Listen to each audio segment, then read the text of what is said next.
Podcast City Network. Listener discretion is advised.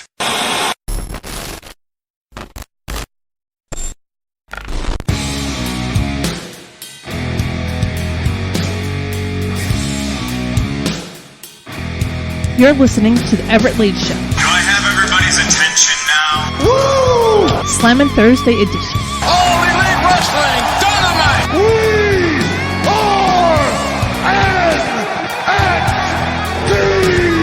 With Everett Lee Damn. and the Chris Rose. Let's do this. That's right. Let's do this. Welcome, everyone, to another exciting Everett Lee Show. Slammin' Thursday edition with Everett Lee and the Chris Rose, baby. How are you doing tonight, Chris Rose? Well, let me just tell you how I'm doing tonight. Did you happen to see what I did at KZW this past Saturday night? Yes, I did. I want to say congratulations to the new number one contender for the KZW United States Championship. Can I give you a round of applause, baby? Go right ahead. Give me a round of applause.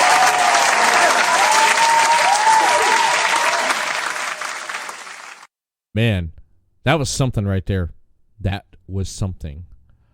I didn't know what was going to happen after watching the highlights and stuff. And even what you said to Mr. Jeremy Hines there at with the promo, what you had to say there. Well, a lot of guys in the locker room, they look at a guy like J-Mac. He's a big, muscular, ripped dude. And let me tell you, they're all scared of him. But when he's in the ring with the Chris Rose, he's nothing to me. I'm smarter, I'm quicker, and I simply get the job done. 1, 2, 3, shoulders to the mat. I didn't even cheat. I did it clean in the middle of the ring. And now I am the number one contender, and I will defeat this rookie and become a two-time KZW United States champion. Let's give you a round of applause. It's going to happen. It's going to happen this Saturday, Williamsburg, Kentucky, National Guard Armory. Come see the man. Come see the best. Come see the baddest man in KZW, the Chris Rose, baby.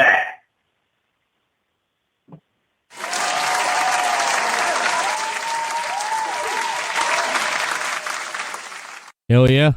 If I lived in Kentucky, I'd be right there. I'd be right there in the Chris Rose section. How about that? I had to get a drink after that one. What are you drinking tonight? You drinking a little bit of the bubbly tonight? Am I drinking a little bit of the bubbly? Drinking a little bit of the bubbly. Yes, I am. I'm drinking some Red's Apple Ale tonight. Well, I'm drinking Proper 12 Irish whiskey. Ooh, yeah. Sounds pretty good, man. Conor McGregor. Yeah, it's gonna be a good night. I'm ready for tonight, man. I'm ready to get going. Talk about the Royal Rumble. Talk about Edge. I'm ready to get into it, man. Let's get it started. Yeah, I'm excited about this. I'm excited about getting into talking about this. I will say this though, but this week has been pretty crazy. I had some time off last week, or not last week. I wish I had time off. I'm always working, always doing something, and I had time off yesterday to prepare for tonight, but I ended up finally watching The Joker. It's pretty good. I haven't seen it yet. I haven't seen The Joker yet. If you do see it, don't watch it with kids around. It's not for kids. I'm just going to say that. It is not for kids, but I just wanted to throw that out there. That's what I watched, and I watched some stuff about what we're going to be talking about later with the Rated R Superstar Edge. If you've been living underneath a rock, he returned this past weekend at the 2020 WWE Royal Rumble. We'll be discussing our results and see if our picks came out as we predicted last week. But let's go ahead and... Gentlemen, let's broaden our minds. let's talk about this week's NXT and AEW. Flip that coin, Chris. Oh, there we go. Man, I'm slacking again. I barely watched this stuff. But let me tell you, you lead us in the right direction. I'll give you my opinion on how it was. And even though I didn't watch it, I'll just go with it, man. I'll go with it. All right. And do my thing. I'll look notes up, and we can get it started, man. Okay. Let me, oh, great. I can't believe I just did that. I pulled up the wrong NXT notes, and I accidentally deleted the name of the file. All I had to do is go back in the file. Now it says in. Oh my God, I can't believe I did that. We about to get stupid. I deserve that. All right. Let's start off with AEW, man. I was more in tune last night watching AEW than I was NXT. Because when I went back and watched NXT, I thought it was a pretty damn decent, solid show. It was a solid show. AEW actually had the upper hand last night with a few things, which I thought was great because they are now, I believe, and people can fight me on this, I believe that AEW is now starting to find its niche, if that makes sense. Does it not make sense, Chris? If you know what I'm talking about, right? I mean, I didn't really, get to watch a lot of it, but I did watch the main event of AEW, and I watched some of it. Yeah. I said, off air, I was a little busy this week. Oh yeah. I did see a little bit of the main event, and I did like how Darby Allin sold his babyface. I really liked that. I really liked how he, he's going to be a big star in that company. He is. In the inner circle, working with him. I think that's going to be really good. And, Moxley and Darby Allin, I think, would be a good tag team, in my opinion. Oh, yeah, they definitely would be. They definitely would be. If they put them together, yeah. But, right now what's happening with John Moxley, he's chasing the gold. He's going after Le Champion, Chris Jericho, the AEW World Heavyweight Champion. And Yeah, Jericho is the GOAT. He's the man, and he's never going to lose the AEW World Championship. Not even at AEW Presents Revolution. Jericho will regain his championship. Mm-hmm. With the Judas Effect, 1, 2, 3, in the middle of the ring. Yeah, what do you think about the Judas Effect as a move? That's pretty neat that this guy for years used... No one's going to get up from it. No one is. No one's going to get up. Vicious elbow to the tip of the nose. Gets him out. Yeah. This Jericho's a guy. If you look at his career, he used the Lion Tamer, the Walls of Jericho, as his finisher forever. Then he added to it with the Lion Assault. He defeated a lot of people with the Lion Assault. Now he added the Judas Effect. Now that's one thing I give props to Jericho. His finisher was the Code Breaker as well. Yes, that's right. Thank you. Yeah, that was another one he added. The Code Breaker and the Judas Effect. He also had the Lion Tamer was really his finisher before the Code Breaker.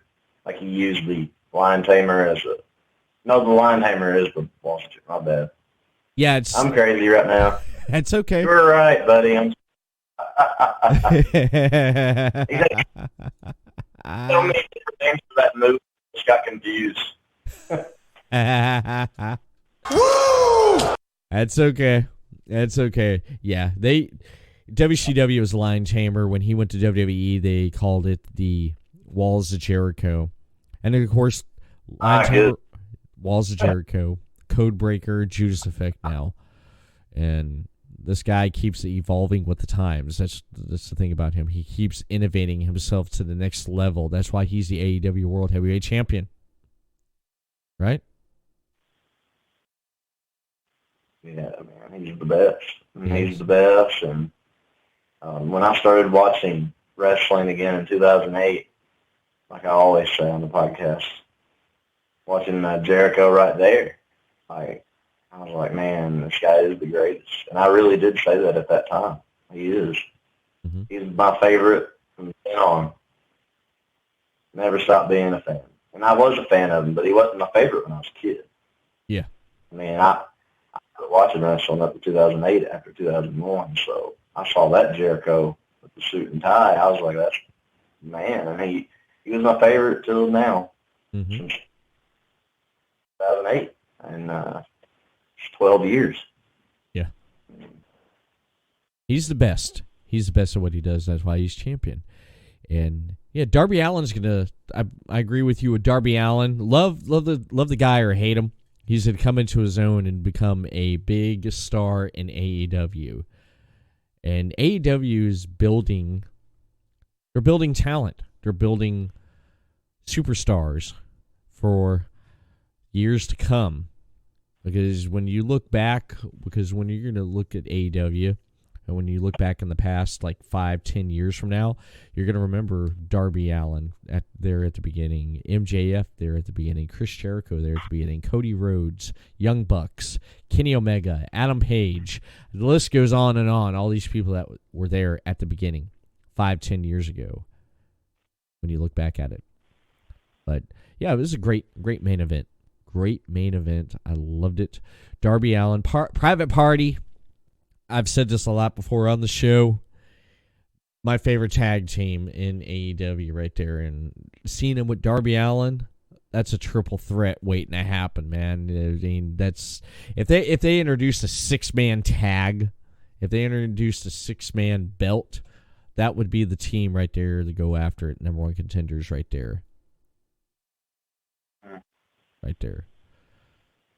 Yeah, man, Private Party's a really good tag team in AEW. They have a great the tag team finish with the Hurricanrana into the RKO.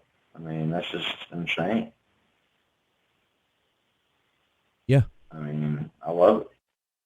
I love it myself. I love it myself. The rest of the card was pretty good. I mean, Jon Moxley opened it up. He has that eye patch he got from last week. And he ended up calling out Jericho, and it became a 5-on-1 situation to a 10-on-1 situation, mugging. He didn't care, so he went after him, and things got heated. And afterwards, Moxley wants Jericho. He wants that title. And I'm at the point where I believe Moxley's going to get the title. He's going to get it, and he's going to run with it. He's going to get it. And it's that close to me to say that. But I don't know. Well, I mean, we'll see what happens, man. It's been, that's one of my favorite feuds in the company right now, Jericho and Moxley. They've done really well with it. I can't wait to see what happens at Revolution with these two. So yes. It's going to be a main event classic for AEW. It's going to be a really good show, really good match. I'm going to enjoy it. Definitely going to enjoy that.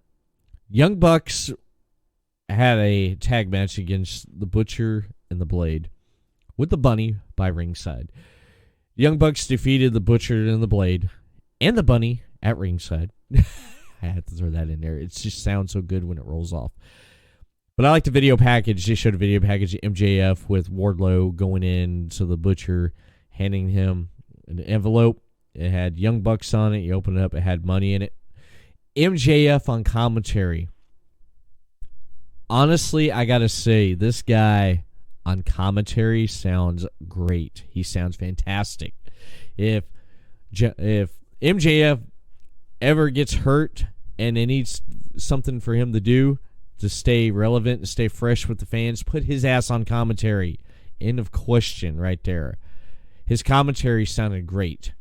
He has the voice for it, for doing commentary.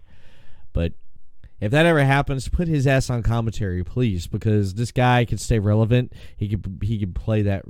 He could be that really good heel commentary. And I joined him on the remarks and everything he was saying why he was on commentary there. I loved it. And it was great. It just added to the match. That's what it did. It's definitely what it did. Nyla Rose went up against Big Swole. And Nyla took her to the limit, or Swole took her to the limit, but Nyla came out on top and she squashed Big Swole.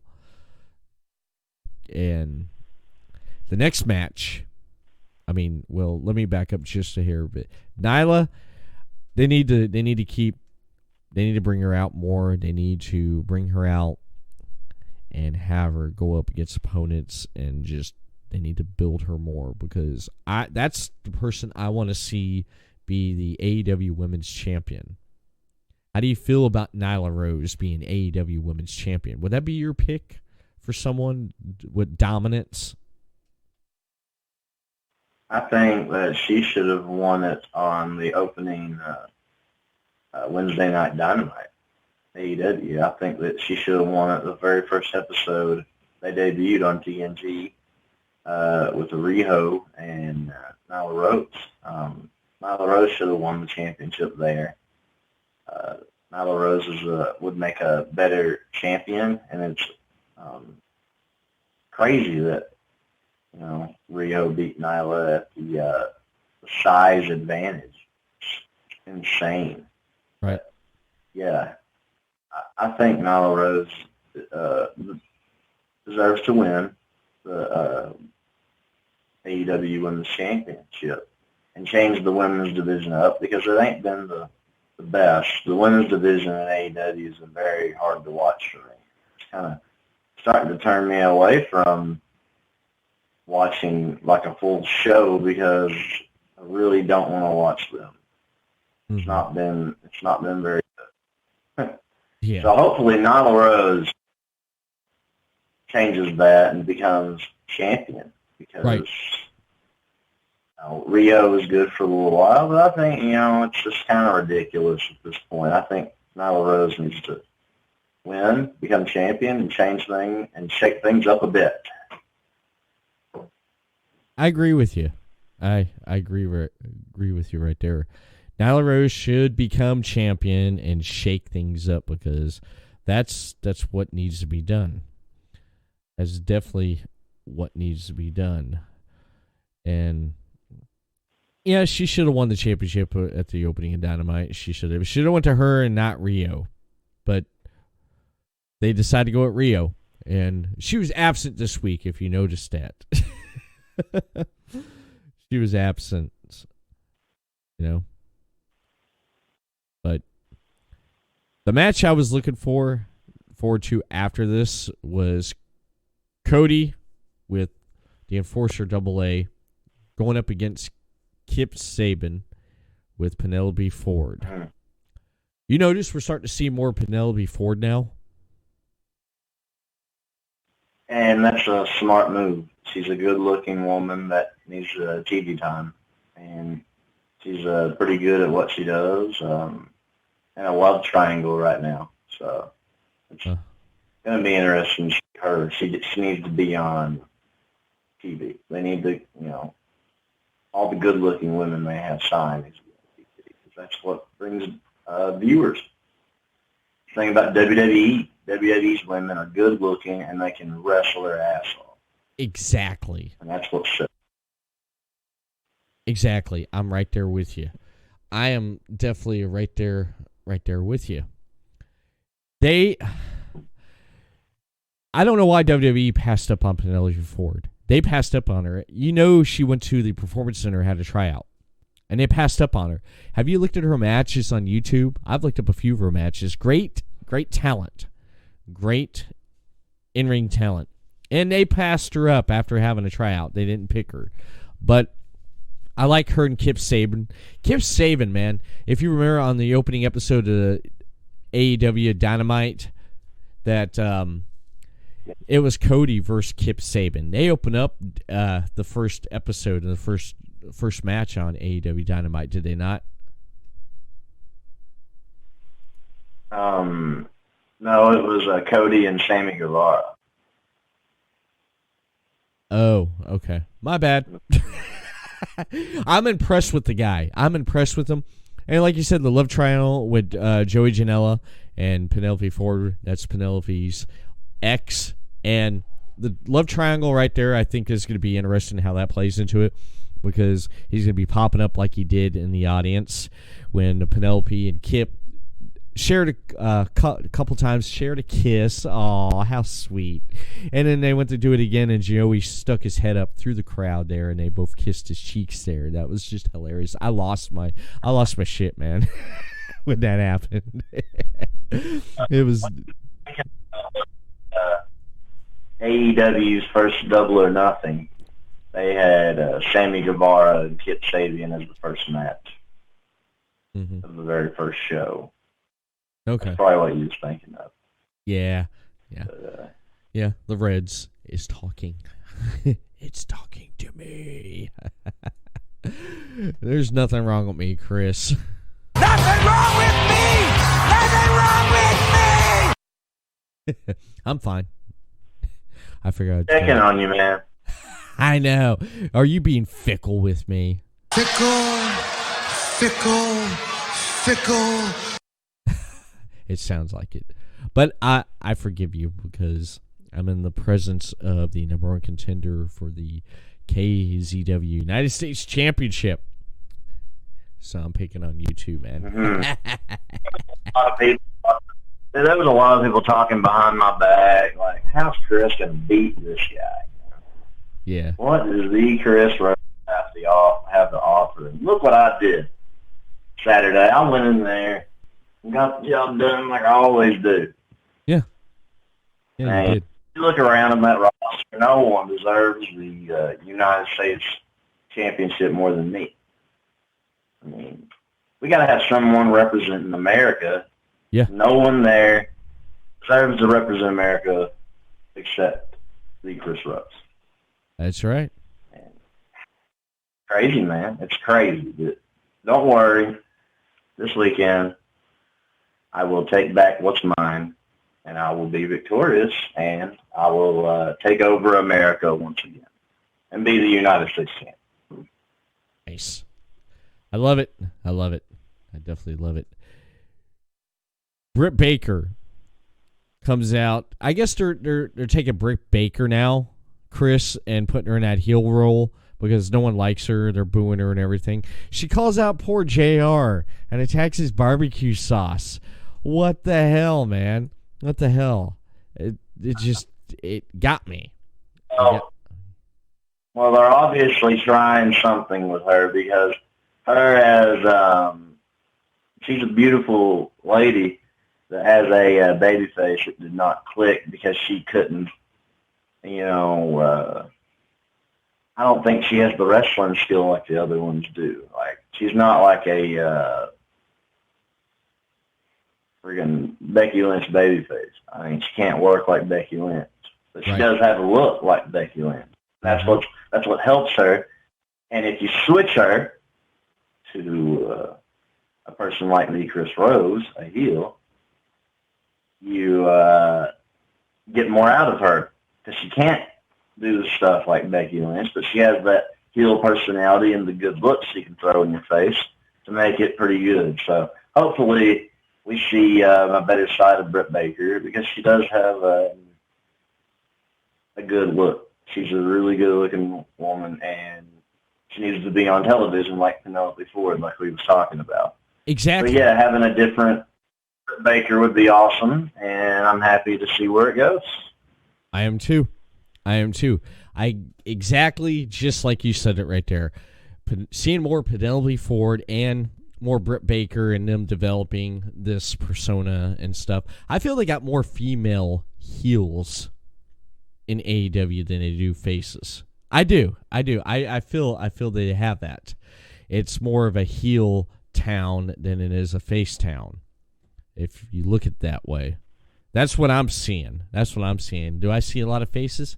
Hell no. I see a lot of heels. And that's just how it is.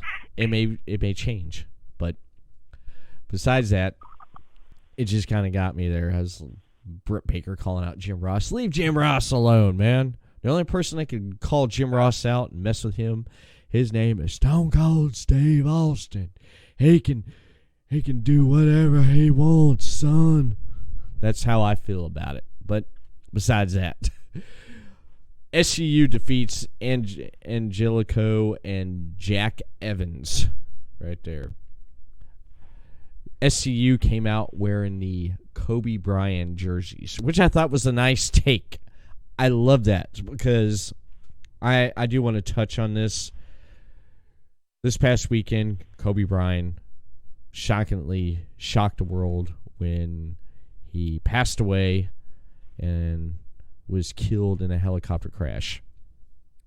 SCU came out sporting the Laker jerseys in honor of Kobe Bryant, which I thought was really nice. Yeah, man, that hit us, man. Me and my brother was sitting in my house and, playing some Madden, and one of our friends came by and told us, and it hit me hard, man, because I was an athlete young growing up watching Kobe Bryant. I watched all of it, man, his whole career. And I had his very first shoes he came out with. I played rec league basketball with him. I was very fortunate by my loving family to have his very first pair of shoes. And, man, I wish I still had them, though. Yeah. But it's crazy. It still is crazy. One of the best ever. It didn't seem real to me, man. It was just one of those deaths that you're like, come on, man, this guy, really?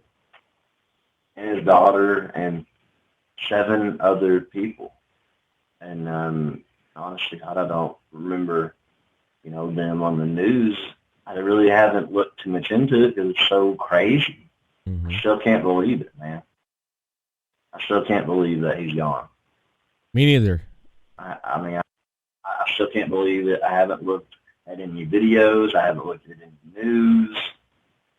I just know that my mindset is I'm still shocked and it's still insane that a guy like this is gone.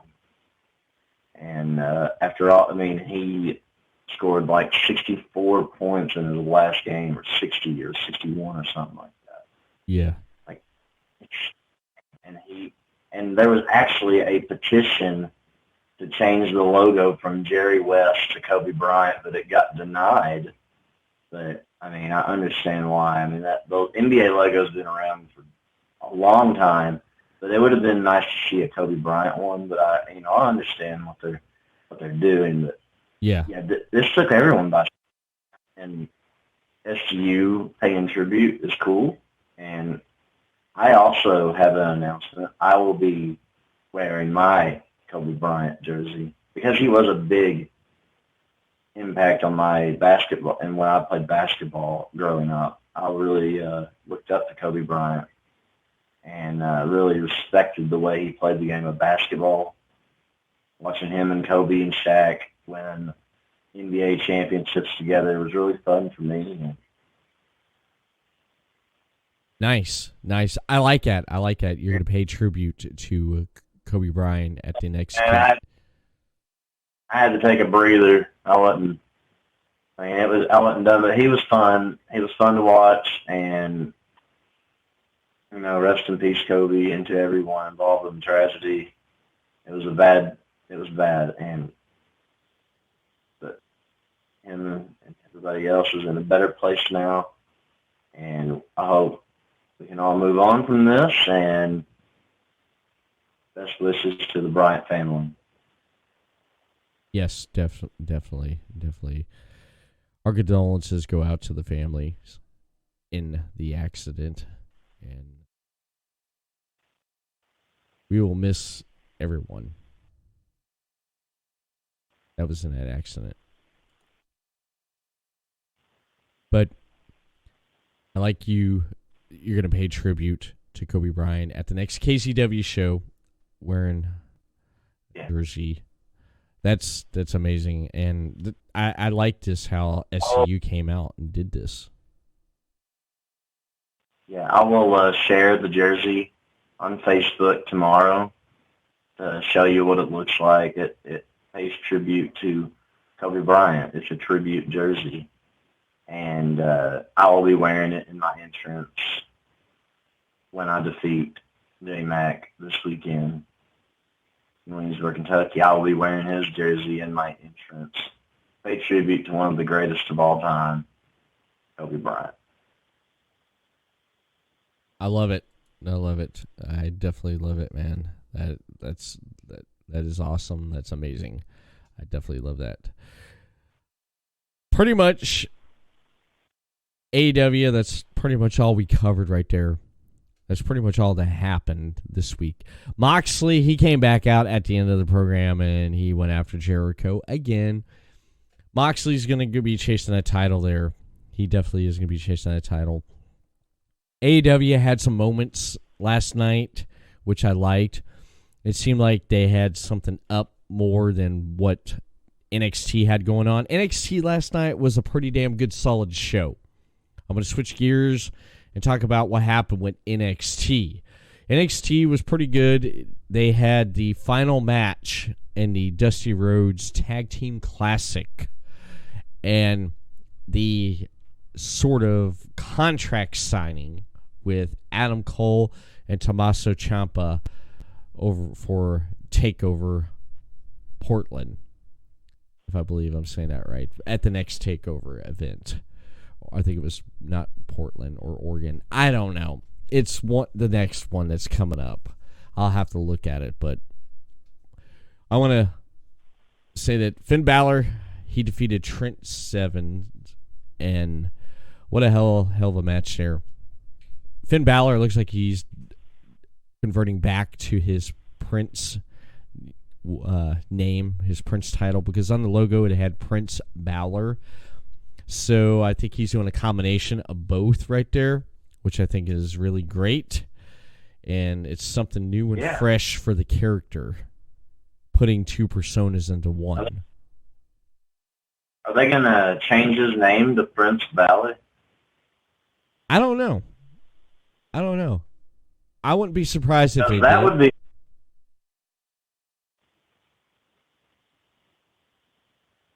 That'd be cool, wouldn't it? And that would be awesome.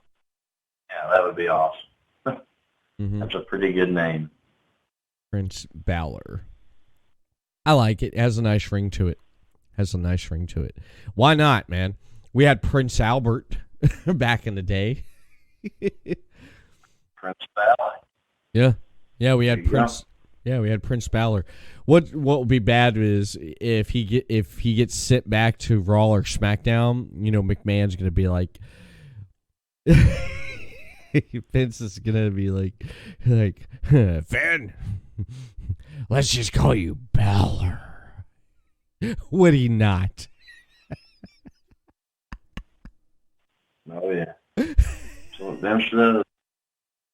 If you remember, he don't like people with first and last names, depending on who it is. You had Alexander Rusev.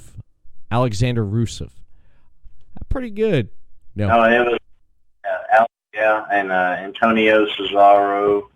Andrade Cien. It was something Ciamas. Almas. Andrade Ciamas.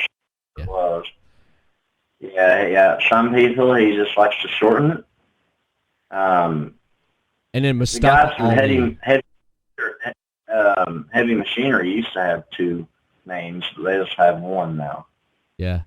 Tucker Knight and Otis. What? Otis? I don't know. I don't remember, man. Yeah. Yeah, that's just how Vince is. If he'll create the superstar, he'll bring him out there, and he'll reinvent him right when he walks through the curtain if he wants to. That's what the boss does. Yeah. And if he don't like it that night, he'll change it. And some of them it's helped him, some of them it isn't. But got to go with what the boss says, pal. Yeah, you definitely do. You definitely got to go with the boss says. Balor was strong in this match against Trent.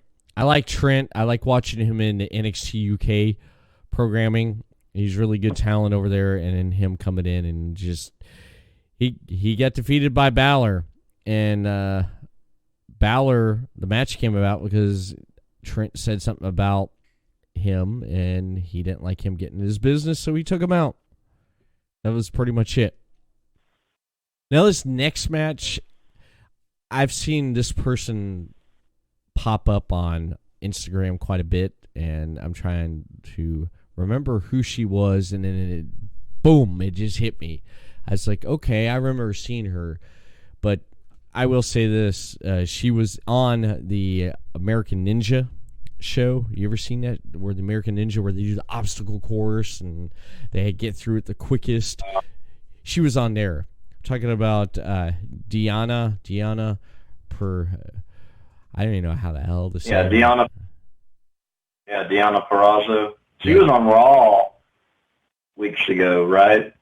Yeah, that's right. Yeah. I I forgot who she. Yeah, I think it was Charlotte Flair. Yeah. I'm pretty sure. Yeah, Charlotte beat her down, or she had a match against her. But hey, I don't know where my podcast book is from the very first podcast we ever done. I think it's gone from my recent break. I can't go back and look up my previous notes, But you get some notes on her, right? yeah, I'm pretty sure it was against Charlotte Flair. That's where that notebook would come in handy right now, as me go looking back into the archives. But I'm sure this is was it a pretty quick match, or was it because I didn't watch this one, but both women have a good upside from what I have seen of them. Building momentum in the women's division of NXT. NXT has a good women's division. Yeah. Well, actually, it wasn't Charlotte Flair. It was Asuka. Oh, okay. Yeah, okay. Asuka. I just pulled it up. Asuka is the one. Okay. Yeah. You got the. For some reason, I thought it was Charlotte. I did too. Yeah. Nope. Okay. All right. It was on the December 16th, December 16th or 17th. I can't remember which one. Raw, right there. That's when that happened right there. Now I do got to say that she had her match against Shotzi Blackheart. Now I'm not feeling Shotzi. I know she was big on the indie scene, which is great up in Indiana. They called her Daddy. I don't get that, because to me, who's your daddy or Daddy, that they have worn that out of context. Okay, they've worn that out of context. You call a girl Daddy, and just I am sick of hearing Daddy. It's like, oh, Daddy's home. Just It Yeah. reminds you of Lester. That, It reminds you of Lester, the child molester, showing up and be like, "Daddy's home." It's like, get the hell off my doorstep. Just sorry, man. yeah, that's just the independent wrestlers bringing their fan base to whatever company they go to. Yeah. Yeah, she was a well-known independent wrestler, and it is different. It is, and I haven't seen much though of her, but it is different. The NXT crowd is different, man. It's different, but yeah, I do enjoy it, man. I do too. But I just I'm not too pulled into what she does. I'm not feeling it yet. You know where I'm going with this? You know when a new wrestler shows up and you're watching them and they're for like a few weeks, you're not feeling anything yet from that wrestler. Does that not make sense? I get what you're saying, yeah. I do. I'm not feeling it yet.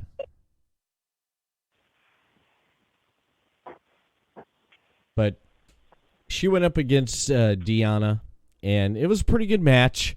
Shotzi came rolling out in the little mini tank, and I think that was a pun to Sammy Guevara invading outside the arena there at the Royal Rumble.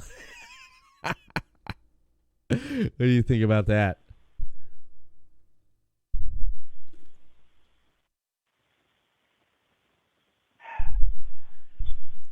Crazy, man. Crazy. Yeah, just crazy. But I just, with it when it comes to Shotzi, I'm not really feeling it though. But I mean, it was a pretty good match. I mean, there was a couple moves where I said to myself, like, wow, that was pretty damn good.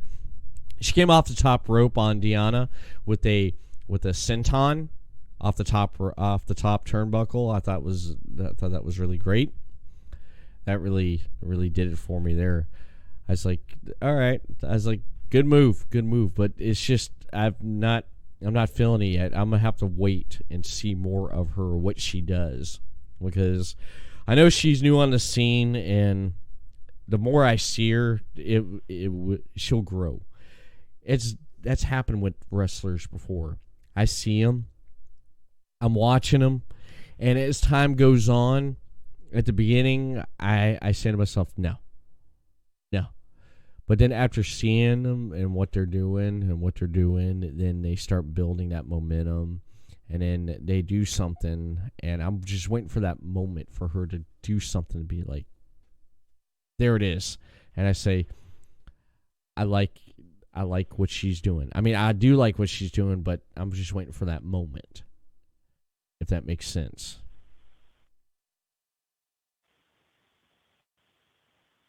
Yeah, it does make sense, man. You gotta wait for the right moment.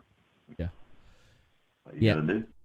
Yeah, I'm just waiting for that moment to happen, and I know it's gonna happen. So from here on out, I'm gonna continue to watch her when she's on TV and see if she pulls. I wait for her to pull out that move that you're like, oh my god, and then the next day, I'm like texting you, like, dude, did you see NXT last night? You see what Shotzi did? Oh, no, yeah, man. Or, no, what'd she do? I missed it. It's just to have that conversation. I'm just waiting for that. I'm waiting for to have that moment where it's going to take some time. I'm sure that NXT will come up with something. They've done a very good job in the women's division so far, and they'll get it up to your cup of tea there, Everett. Yeah. They'll get it there. I'm too old school. I was told that the other day. I was talking about wrestling the other day, and they said, what? I said, yeah, talking about this and that, and I was like, oh, okay. I was like, I guess I'm too damn old now. But that's just me. That's just Everett Lee. That's all. But Keith Lee is the North American champion. And we basked in his glory when he came out. And, of course, Damian Priest comes out. And Damian Priest wants a shot. I like Damian Priest, how he talks and his demeanor is when he comes out. It's just he looks at Keith Lee.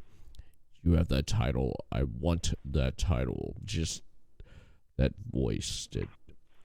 It makes you take notice. You hear when you hear people talk, certain people talk in a tone and the way they stand and look, it makes me notice that this guy's serious. This guy don't get that belt right now from you, he's gonna whip you all over the ring, and he's gonna pry it from your hands and walk off with it. That's how I feel about Damian Priest, and he wants a shot at the belt. Dominic Dijakovic comes out and he wants a shot. And what I like is, which I thought was hilarious, man, was the fact that he told Keith Lee that he deserves a shot before this just laughing at what he called Damian Priest a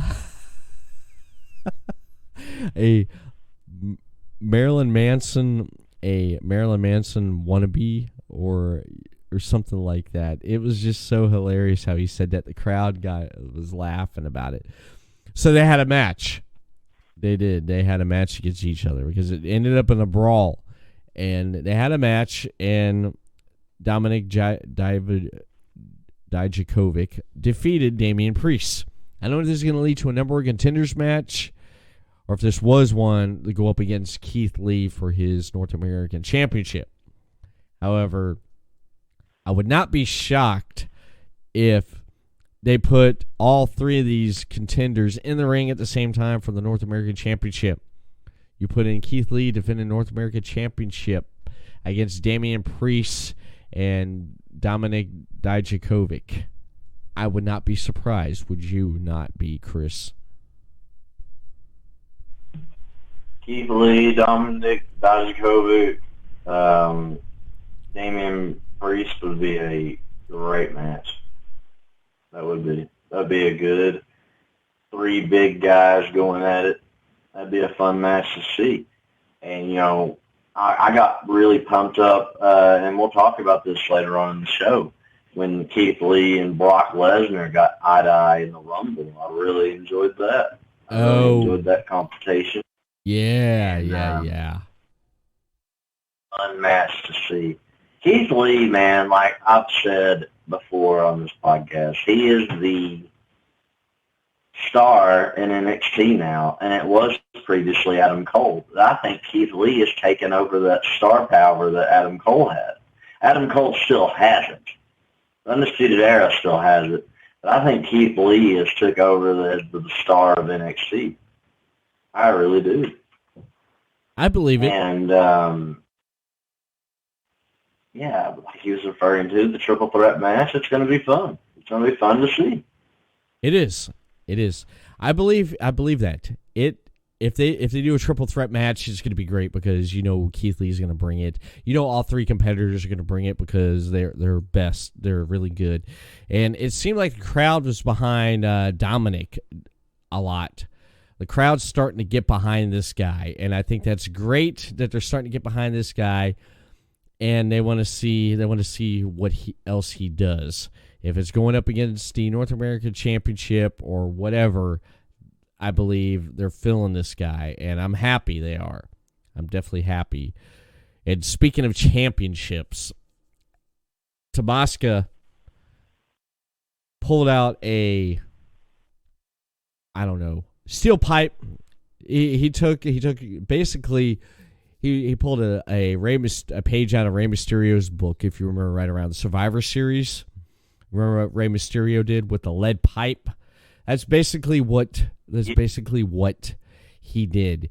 And he took out the Undisputed Era. He took out Bobby Fish, Kyle O'Reilly, and Roderick Strong.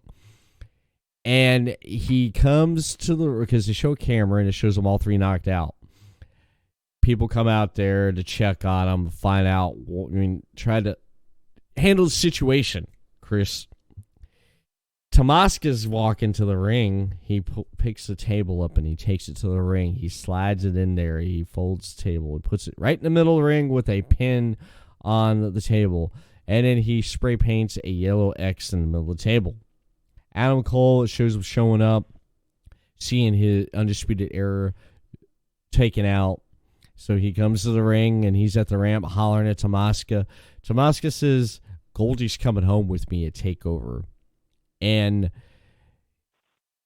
Adam signs a contract because Mr. Regal, the general manager, comes out. And he signs a contract and he gets in the ring. And he shouldn't have gotten in the ring, which Tomaska warned him, you need to get in this ring. And he did, because he told him, you get in this ring, I'm going to put you through the table. And Adam didn't listen because his ego got in the way. And he got up in the ring and he got his butt kicked and he got put through a damn table.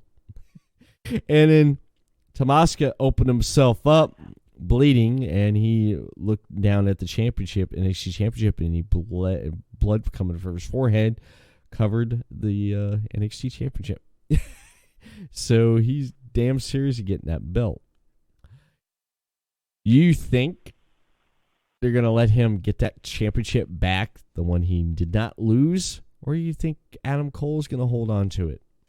Because I hear a certain roster, or one roster, is wanting the Undisputed Era.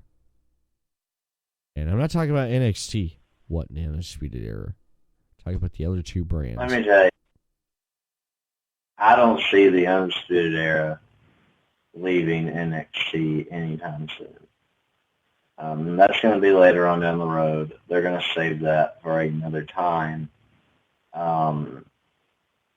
Tommaso Ciampa, Adam Cole, man, it's gonna be a good match, and I would love to see Tommaso Ciampa regain his NXT championship that he did not lose because of a horrific injury.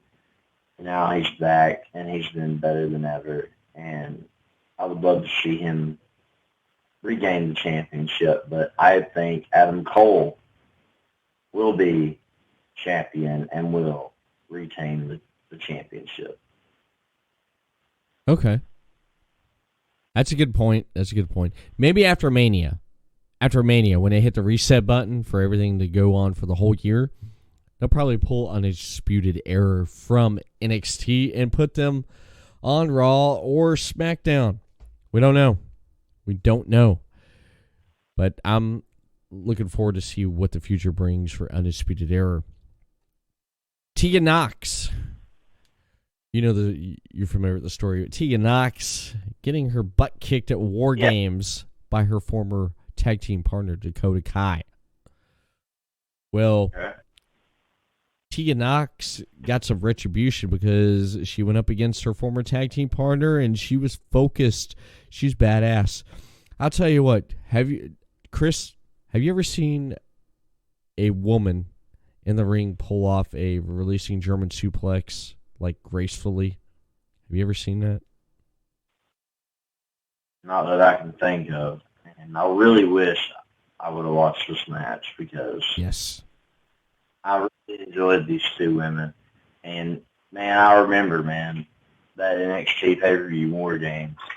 I ordered some Mexican food off Grubhub. It got delivered here. Right when I picked it up from the delivery guy, I was so hungry. Sat down on my couch. Within the first bite, I saw the heel turn. And it was awesome, man. I love how they did that. And Dakota Kai was kind of stale as a babyface, and we can all admit that. I'm sure you would too. Yes. But the change in character really brought out a really good out of her, just like Bayley when Bayley turned and popped the Bayley buddies as they was floating. She popped them all, and that solidified her as a top heel, just like Dakota Kai, because a lot of people compare those two. That's why I was making the comparison. It took their careers to a different stratosphere and got them to a different level than they are. Exactly. I really enjoyed that. And I didn't see the match.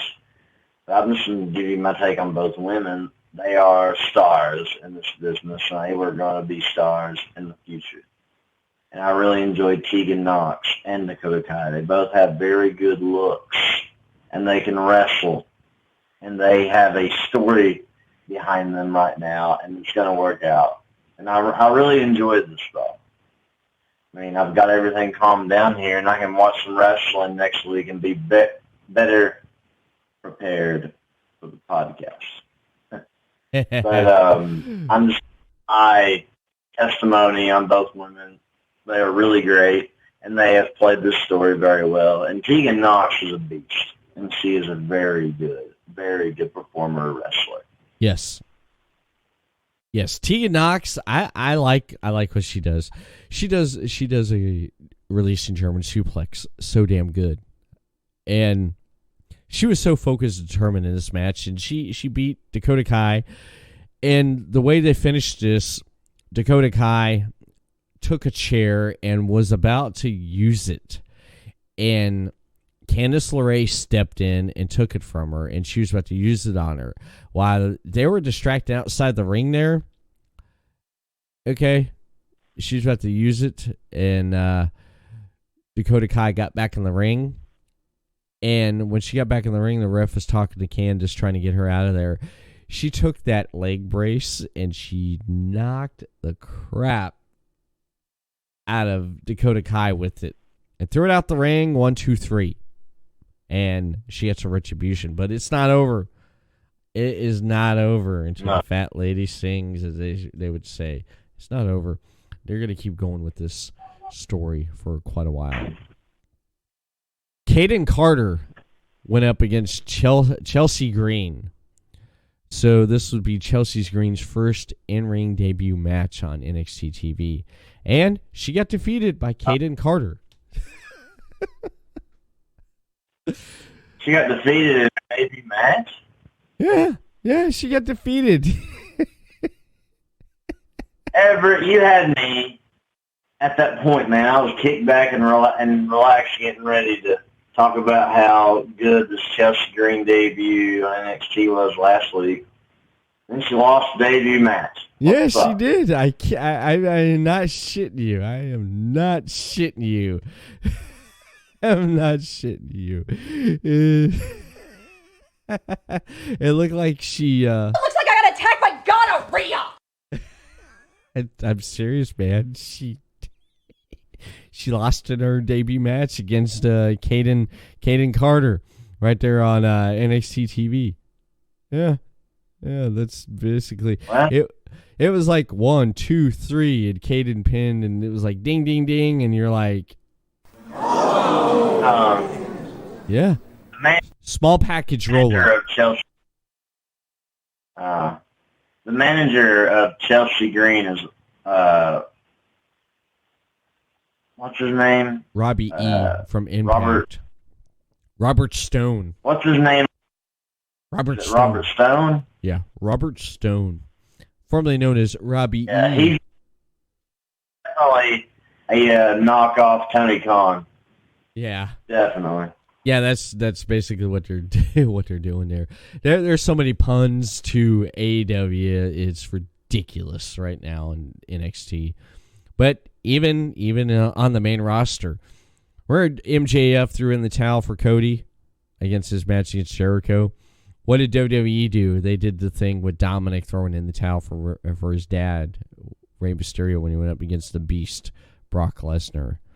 So there's so many puns. That was a disqualification match, and yeah, Dominic tried to help his father win.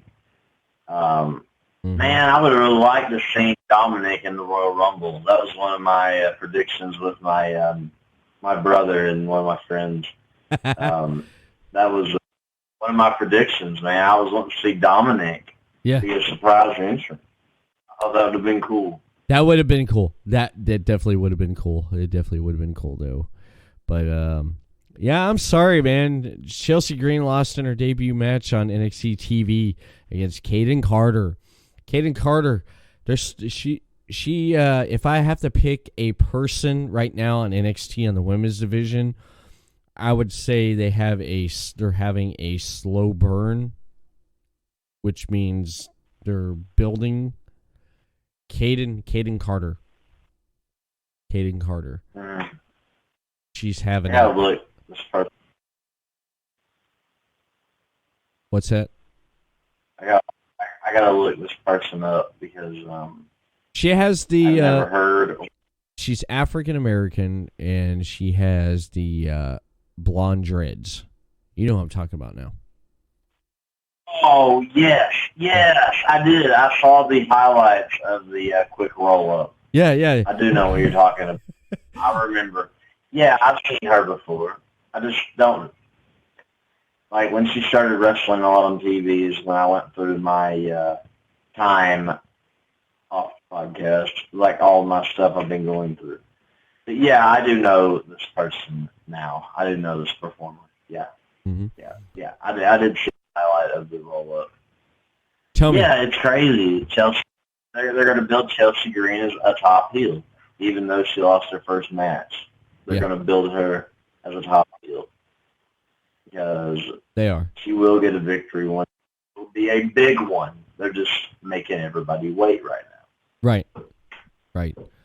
Tell me, what's worse? What's the worst thing to happen to you in the ring to have a finish like small package? Because it's so bad. It's like to me seeing someone roll up in a small package and just and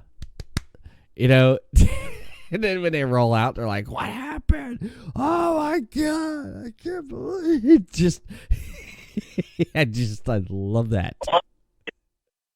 Let me tell you what happened to the Chris Rhodes. Okay. The one that sticks out to me was when I lost the KZW Heavyweight Championship. The Chris Rhodes had it in the bag. He had victory, getting ready to deliver. The stunner and retain my United States Championship, but somebody by the name of Larry McCoy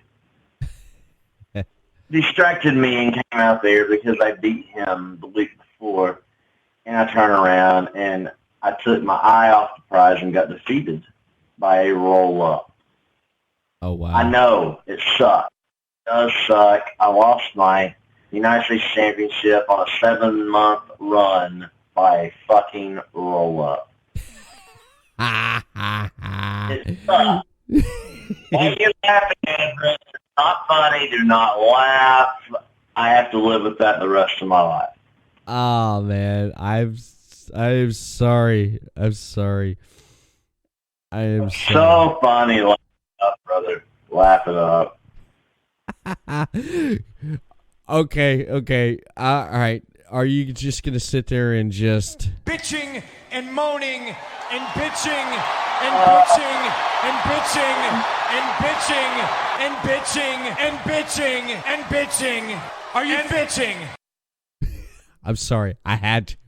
Perfect opportunity. Perfect opportunist. Just like...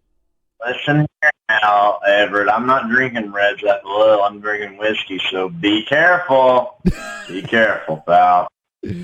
Okay. You said you're drinking whiskey? Oh, yeah. If I lived right next door to you, and when you said, "Hey, Everett, I'm drinking whiskey," this would be my response. I'm coming! Everett, when are we going to have a whiskey together? We will when I come up to Kentucky next time. When I come to Tennessee, it'll be in 2020, sometime in 2020. We'll slap it on Instagram, and we'll slap it on Facebook. We'll get it out there and just hold in a whiskey Together in the same room. That would be something. That'd be something right there. Being in the same room. Hell yeah, we'll friggin' do it, man. We'll friggin' do it. We'll have a whiskey sometime in 2020 together. Proper 12. Hey, Conor McGregor's whiskey, he distributed is great. It's very smooth, and I recommend it to anybody who loves whiskey, the Irish whiskey. Proper 12 is really smooth and really great. Actually, I'm going to advertise that right on the podcast tonight because it's really good, man. I'm going to have to try some. Enjoy the taste. I'm definitely going to have to try some, man. I love it. Love it. Last match. Dude. Chris Rose, the last match here of NXT. The Dusty Rhodes Tag Team Classic final match. You had the Broserweights, Matt Riddle and Pete Dunne, going up the Grizzly Young Veterans for the Dusty Rhodes Tag Team Classic. I lost count of how many false finishes there were in this match, but I will say this. Let me adjust the mic here because the shit's about to get serious here. Pete Dunne and Matt Riddle wrestled one hell of a match. It almost seemed like that these guys been wrestling and tagging for years. Really, really great. And they were almost like the odd couple of tag team wrestling because Matt Riddle, how he is like, hey, bro, what's up, man? And then Pete Dunne just, I'm the Bruiserweight. I'm going to break your legs. It just, it fit so well. They did so well together. It just worked. It worked. And you've seen this because there was times where I thought, damn, Grizzly Young Veterans are going to win this shit. They're going to win this. And then there was times where, damn, Matt Riddle and Pete Dunne are going to win this. And it came down to the end where Matt Riddle and Pete Dunne beat them. And they become the new Dusty Rhodes Tag Team Classic Champions for 2020. So congratulations to Matt Riddle and Pete Dunne for winning the Dusty Rhodes Tag Team Classic. Let's get a round of applause for that.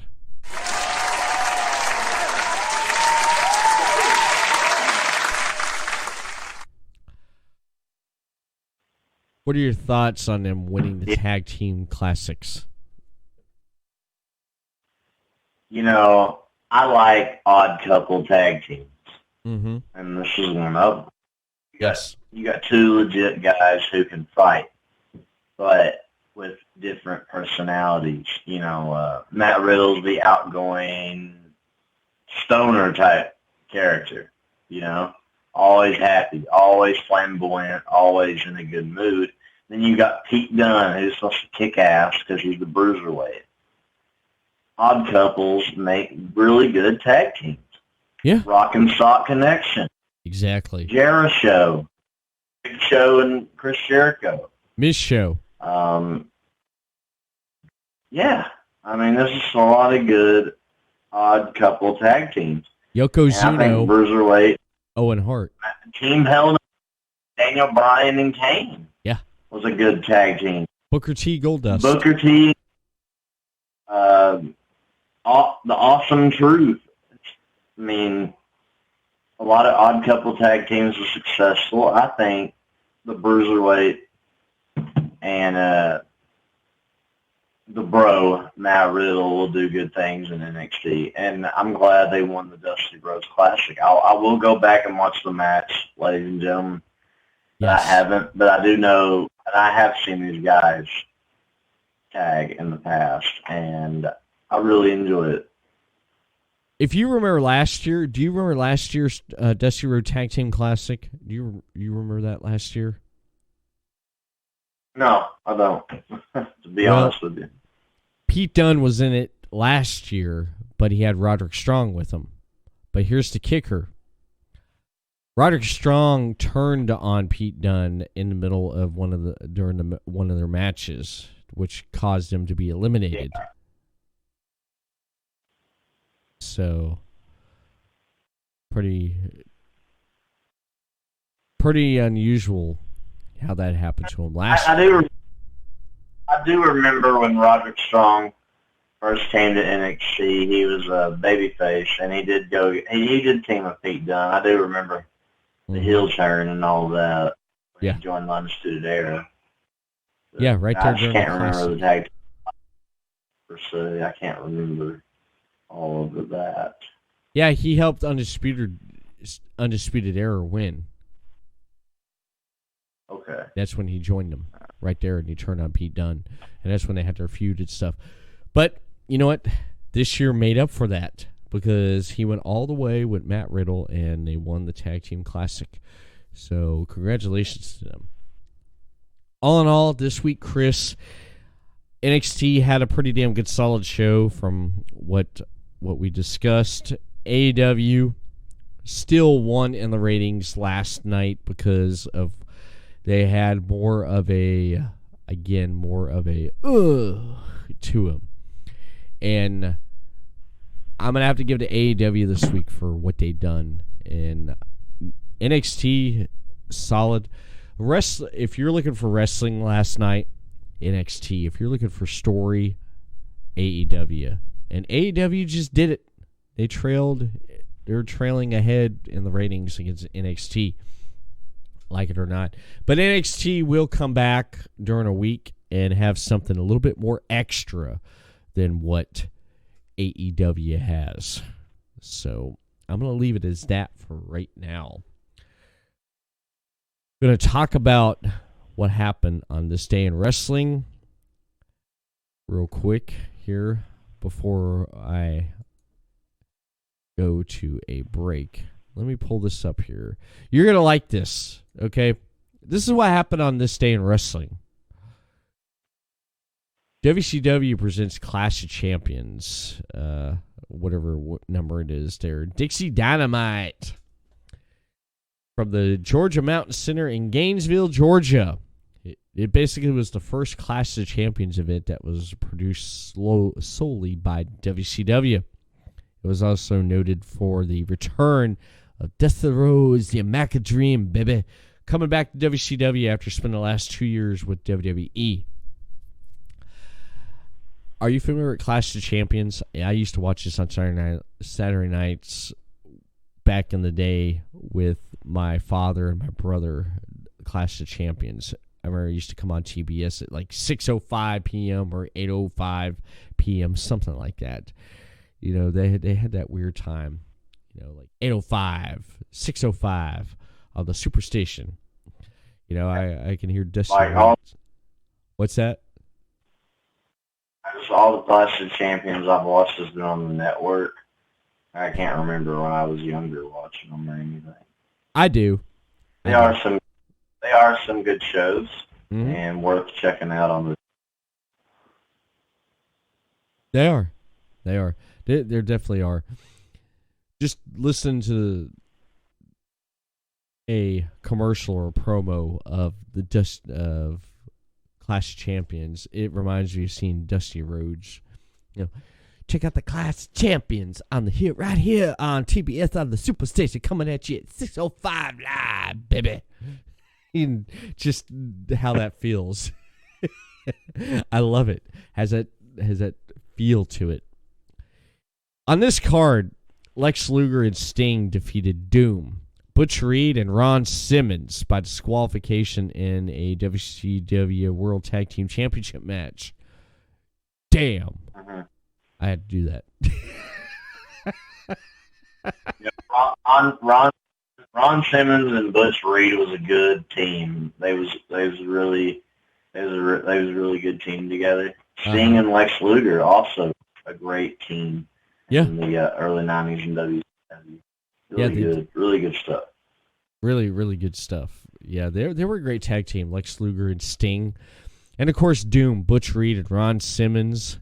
They were a great tag team, too. And you know Butch Reed and Ron Simmons was managed by Mr. Holla, holla, holla, player. Mr. Teddy Long there. He was their manager. Best be known as SmackDown GM. Yep. That's his best stuff. Yeah. It was. It was. A lot of people don't realize, too, that he was a referee for quite a while there in WWE at one point before he stepped out. Yeah, he was. He was a long-time ref, a long-time manager, WCW, and then after refereeing in the WWE, he became the GM, and that's where he got his most popularity, in my opinion, is when he was SmackDown GM, making everyone have a tag team match and again a match against The Undertaker. Yes. That's where he got his Hall of Fame stuff. Oh, okay. Yeah, with the tag team champion. Holla, holla, holla, player. Yeah. Yeah, and you're gonna go one-on-one with The Undertaker.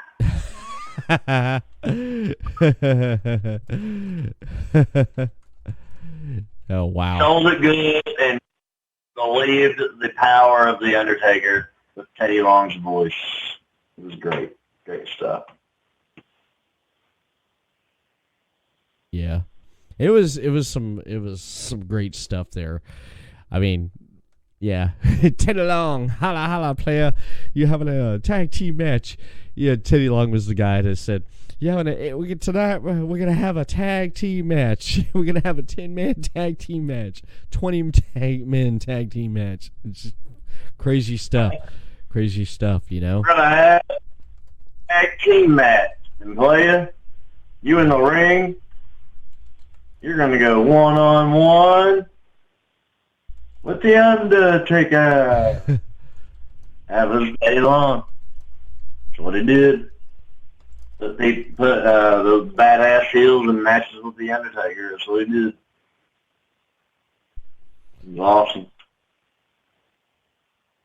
Yeah. Match from SmackDown was fun to watch. Yeah, it was. Teddy Long was when Teddy Long was the general manager. Mm-hmm. It was so good, man. It definitely was. I loved it. I love it. I loved it. Loved it. Now, Z-Man defeated Bobby Eaton to retain the WCW World Television Championship on this card. The Fabulous Freebirds, Jimmy Garvin and Michael C. Hayes, defeated Alan Iron Eagle and Tommy Rich. Sid Vicious defeated Joey Maggs, and Terrence Taylor defeated Ricky Morton. Ranger Ross, he defeated El Cabano, and you had Arn Anderson and Barry Windham defeat the Renegades, Chris Youngblood, and Mark Youngblood. Excuse me. Flying Brian Pillman defeated Buddy Lee Parker, and I thought this was funny here. Missy Hyatt defeated Paul E. Dangerously in an arm wrestling match. I'd like to go back on the network and see that now.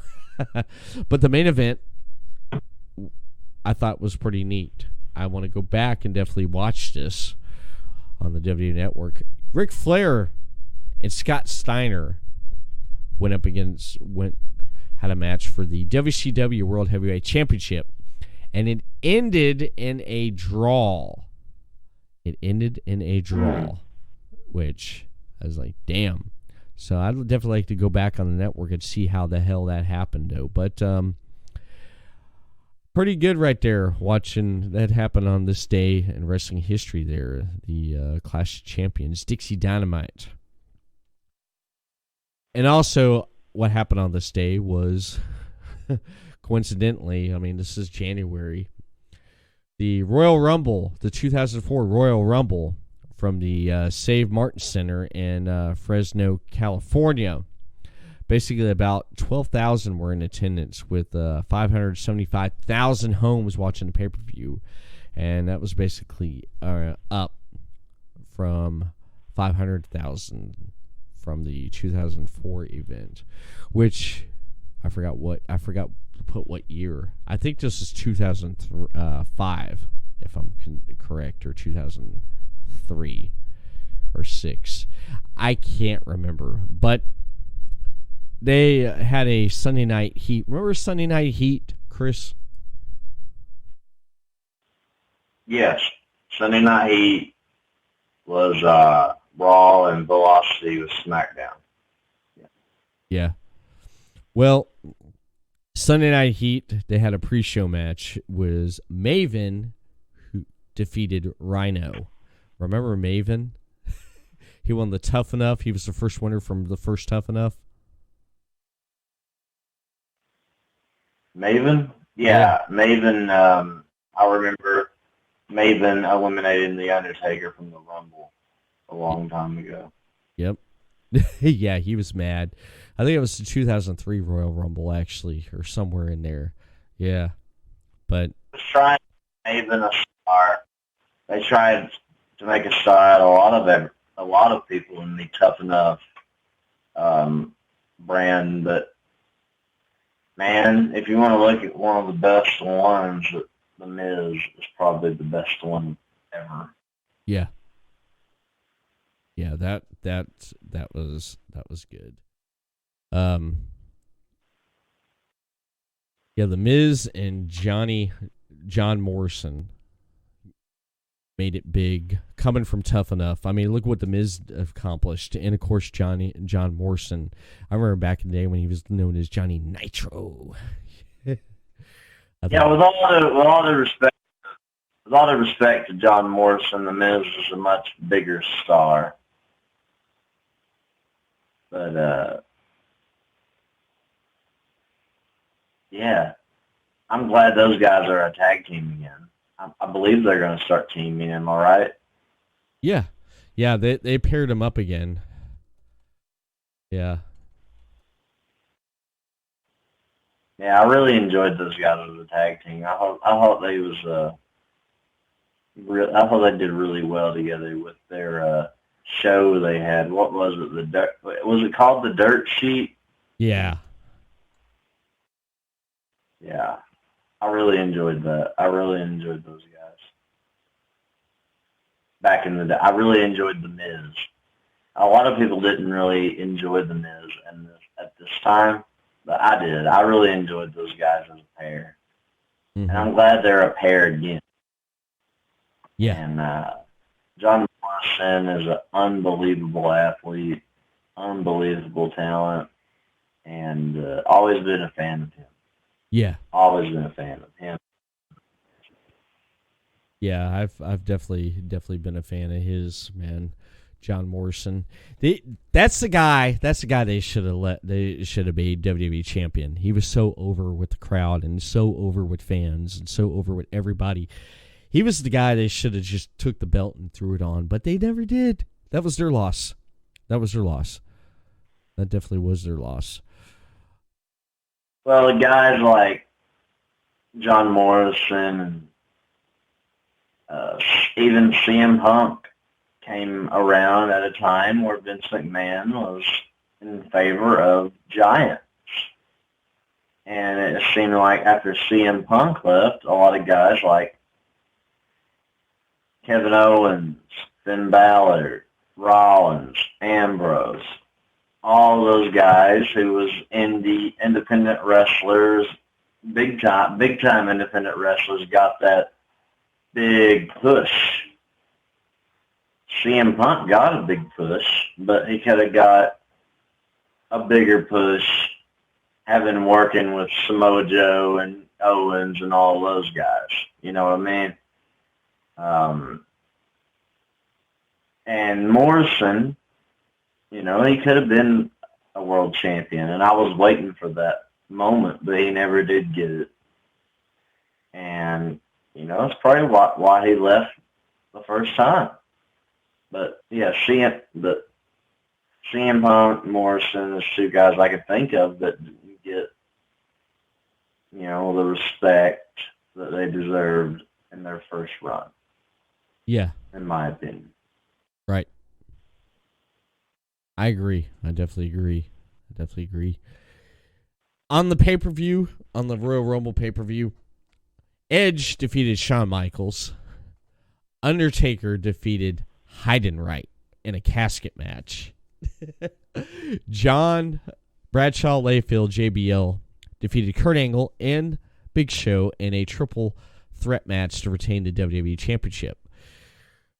Triple H defeated Randy Orton to retain the World Heavyweight Championship, while Batista eliminated John Cena to win the Royal Rumble. However, if you remember this, Batista and John Cena both eliminated themselves at the same time.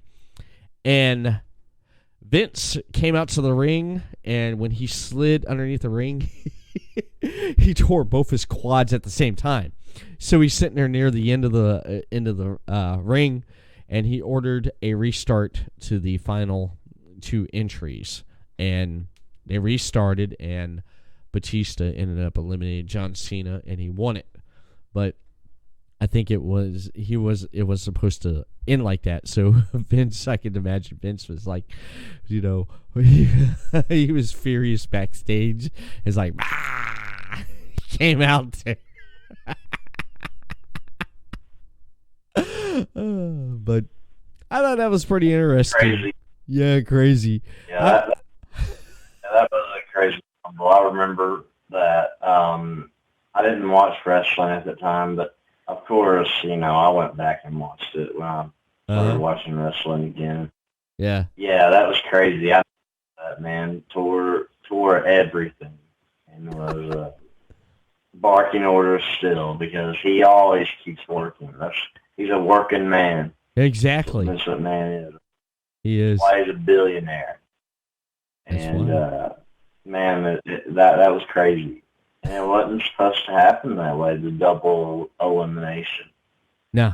That's just how it happened. And that's really cool. And yeah, I remember that. And Edge and Shawn Michaels match, going back to that. Fantastic match. Mm-hmm. And the Royal Rumble match was pretty good as well. I went back and watched this pay-per-view a long time ago, but yeah, man, a good going back on this day in history to bring this up because, yeah, that was a big turning point for Batista that got him to the next level at the WrestleMania against Triple H. Yep. I mean, that's what set Batista off as a Hall of Famer.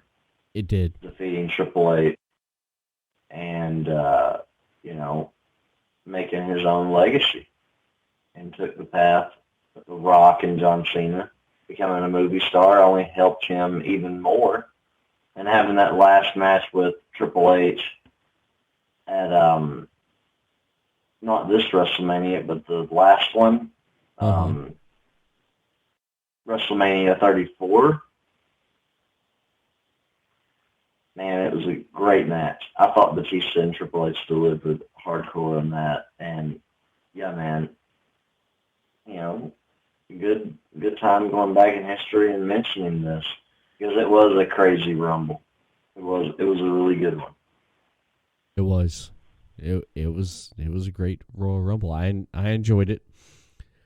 Going back on it, I want to actually go back and watch it again just because of this card was pretty good. I liked how this card was. I definitely like to go back and watch it again and relive it like I've seen it like yesterday. But there you have it for this day in wrestling history.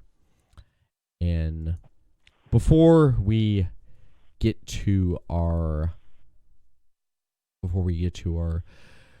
see what if our predictions were right in the 2020 WWE Royal Rumble and talk about the career of the Rated R superstar Edge, I want to say that you can find more content and podcast over on podcasty.net. And we'll let the sponsors tell you more about it. So we will be right back right after this here on your Slammin' Thursday edition of the Everett Lee Show. You're listening to The Everett Lee Show.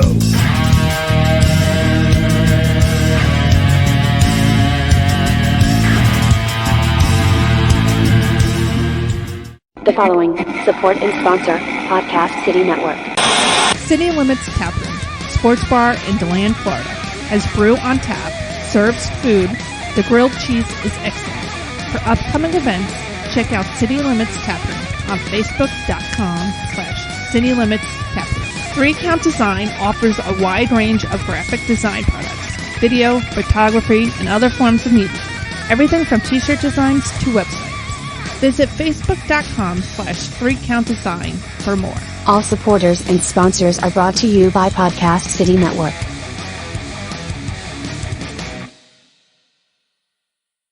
Gentlemen, let's broaden our minds. For more of The Everett Lee Show on social media, follow and like The Everett Lee Show on Facebook, The Everett Lee Show, Twitter, @The Everett_Lee, Instagram, Everett Lee Show.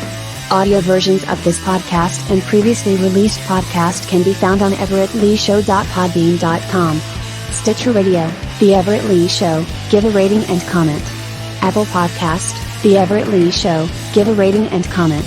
YouTube, The Everett Lee Show, subscribe to the channel. The Everett Lee Show, your shot of entertainment to the head. Hey fans, here at Podcast City Network, we have a lot of great shows on all of our great social media outlets. PodcastCity.net. Facebook.com/Podcast City Network. Hit that thumbs up. You can send a tweet to Podcast City Network on Twitter @PodcastCityNet. Only on Podcast City Network.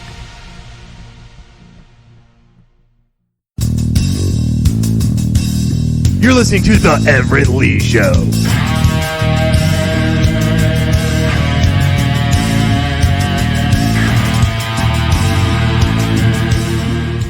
We are back for Simon Thursday of the Everett Lee Show with Everett Lee and the Chris Rose. Chris, the 2020 Royal Rumble. Man, that right there, that was something this year. I'd have to say that was one of the best Royal Rumbles in a long time. Don't you agree? Man, it's been a while since I've been invested in a Rumble. And this past Sunday, it was one of the best ones I've seen in a while. And I'm so glad of the outcome as well. I just love how it was all put together. It had ups and it had downs. It was a good pay-per-view, man. Mm-hmm. Especially the Royal Rumble. It was great. Yeah, it was great. It definitely was great because let's take a look and run through the card here. The pre-show, I didn't know what to expect for the pre-show. The pre-show opened up with Sheamus versus Chad Gable. They call him Shorty G. Who was your pick for that one? Sheamus. Sheamus. My pick. Yeah. I believe I said that Sheamus would win within 6-7 minutes last week. Match went on pretty long there. I did not watch the match. You didn't. Oh yeah, that's right. You didn't watch the pre-show. I threw the TV on and I was like, oh, pre-show's on, so I left it on anyway. And so I sat there and ate dinner and watched the pre-show. And I haven't watched a pre-show in a long time. And I ended up just watching it. And yeah, Sheamus, that was my pick too, I believe. Yeah, it was. I'm looking right here. Yep, that was my pick. And he won. He defeated Chad Gable, Shorty G. And that's pretty much it. I mean, Shorty G was the underdog. He did give it to Sheamus there. But Sheamus, he came out on top and pretty damn good for a return to singles competition after being in a tag team for so long. So that was, we were right on that right there. Sheamus winning that match. Andrade going up against Humberto Carrillo for the United States Championship. This was put on the pre-match. Good, pretty decent match there. Pretty decent match with these two in the ring there. And at one point, I thought Humberto was going to win the U.S. Championship, but he didn't. Andrade ended up defeating him again.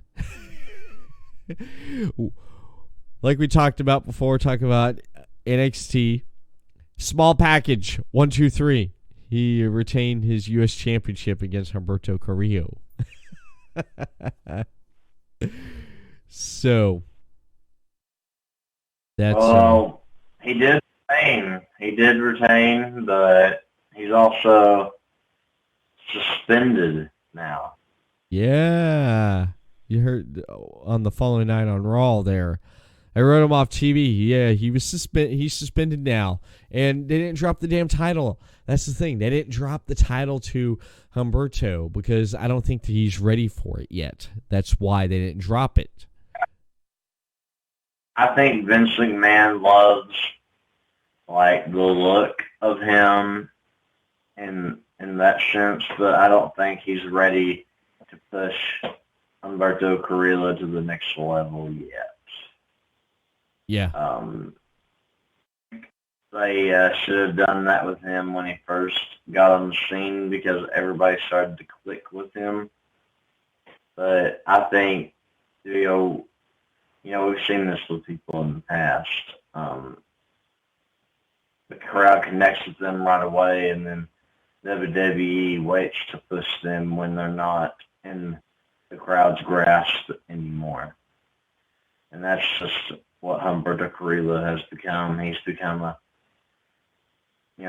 someone that we liked at first, but you didn't give us what we wanted, so we don't really like him all that much now. But they should have dropped the title to him if they was going to suspend Andrade. And that's just crazy. We'll see what happens, man. See what happens. Yeah, well, we'll definitely have to see what happens there. We'll have to see what happens though. But he'll be like Brock Lesnar, He'll be like Brock Lesnar, holding that title for 30 days. And too bad they don't bring back the 30-day thing clause. You don't defend title in 30 days, you get stripped of it. That may happen. They may strip him of the title because the no-compete clause. I don't know. We'll have to wait and see there. But that was pretty much the pre-show there. Then I looked at, the opening match of the Rumble. Started off with the Falls Count Anywhere match with Roman Reigns versus King Corbin. I expected them to go all over the arena there. And they certainly did they not? They went all over the place there in the arena at certain points. And at one point, Chris, Robert Roode and Dolph Ziggler injected themselves into the match themselves. And the Usos showed up to help Roman with that. And was that not crazy? One of the Usos flying off the scaffold like he did and falling on top of everybody? Yeah, man. That was a crazy match. And it's been a crazy feud for months. And, man, it delivered on all points. I really enjoyed this match. I really enjoyed it. Yeah, I did myself. I enjoyed little things about this match. Great opening match to start off the pay-per-view with. Great thing. Get the people riled up. Roman ended up sparing King Corbin right around where the dugouts were. He ended up spearing him 1, 2, 3 and winning the match there. And who was your pick to win this? Was it King Corbin or Roman? I believe I picked Baron Corbin and picked Roman Reigns to eliminate Baron Corbin from the Rumble, I believe. Uh-huh. Baron Corbin, but Roman won. That was pretty much, if I think back on that, that was my pick there too, that Roman was going to win and move on from this. And hopefully he does. They move on from this feud. Bayley. Yeah, I think Roman Reigns is going to challenge the Fiend for the Universal Championship.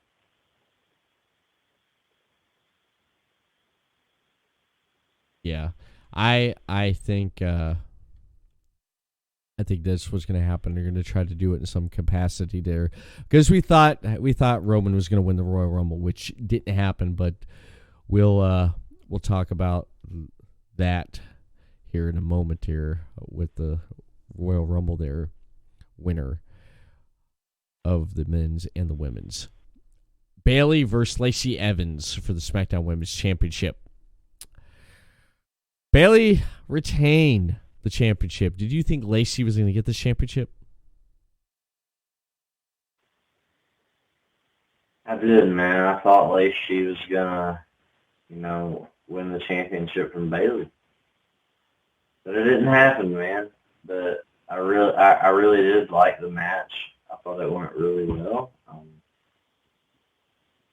Yeah, man, I thought we was going to see a new, something on the horizon with Lacey. And I thought Lacey should have won the championship a long time ago against Becky, but it never happened. Yeah. Fans love Lacey. To give Lacey something. I need to give her something. Mm-hmm. Yeah, they're not really doing much with the SmackDown Women's Championship. I don't know if they were holding off for Sasha Banks to turn on Bayley and have another TakeOver Brooklyn 2 match, which I wouldn't mind seeing, because a few years ago that was one of my favorite matches that year. But whatever happens is going to happen there. But I was shocked that I didn't see Lacey get this title. But anyhow, we'll see where this develops. The story right here. Bray Wyatt, the Fiend, defending the Universal Championship in a strap match against Daniel Bryan. How do you feel about this match? They used the strap very well. I love how they used the strap in the match. And a lot of people was confused on the rules. A lot of people are, accustomed to touching all four corners to win the match, but it wasn't like that. It was just two people strapped to a strap, mm-hmm. and just had a match. And I liked it that way. I thought it was done really well. Yeah. And yeah, man, the Fiend came out on top like he always does. It's going to be the Fiend and Roman Reigns at WrestleMania. Yeah, it's going to happen. I really enjoyed the match. And I do believe in the near future Daniel Bryan will be the Universal Champion. But not right now. No. It's going to be the Fiend, Roman Reigns, WrestleMania. Yeah. That was our pick, the Fiend, right? Yeah. Okay. Yeah, I'm trying to remember here. Fiend at WrestleMania will beat Roman Reigns at WrestleMania. Yeah, that was our pick right there. We both picked the Fiend. So basically, we both picked Sheamus. We both picked Roman Reigns. We both picked Bray Wyatt, the Fiend. So we're pretty good right there. All right. Pretty good. Then we seen Becky Lynch versus Asuka for the Raw Women's Championship. This one was pretty good there. Did you like the finish of this match? I thought it was pretty damn good, with Becky kicking Asuka in the gut, and then her spraying up the mist in the air because she was going to use it, and then Becky put her in this armor, and then that was pretty much it. Did you like the finish of this match?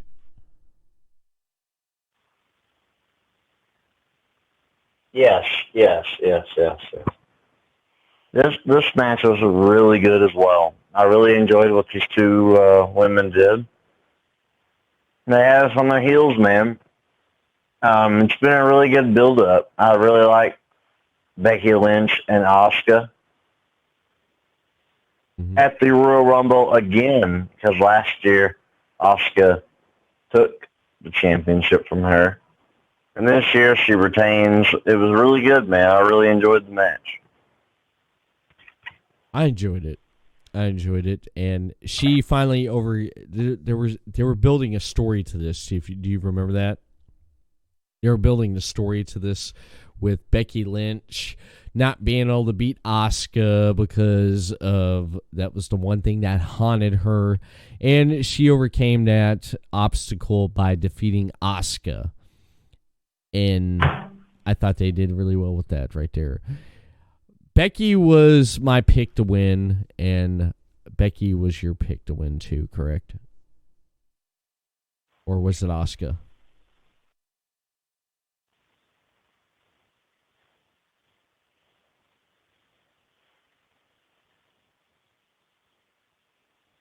Man, I thought they had a great match, man. I really enjoyed it. Really enjoyed it. It was a good match. But was Asuka or Becky Lynch your pick? I'm trying to remember here. Because mine was the man, Becky Lynch, retaining. Becky Lynch was my pick. Okay. Yeah. Okay. That was your pick. Okay. Sounds good. Sounds good.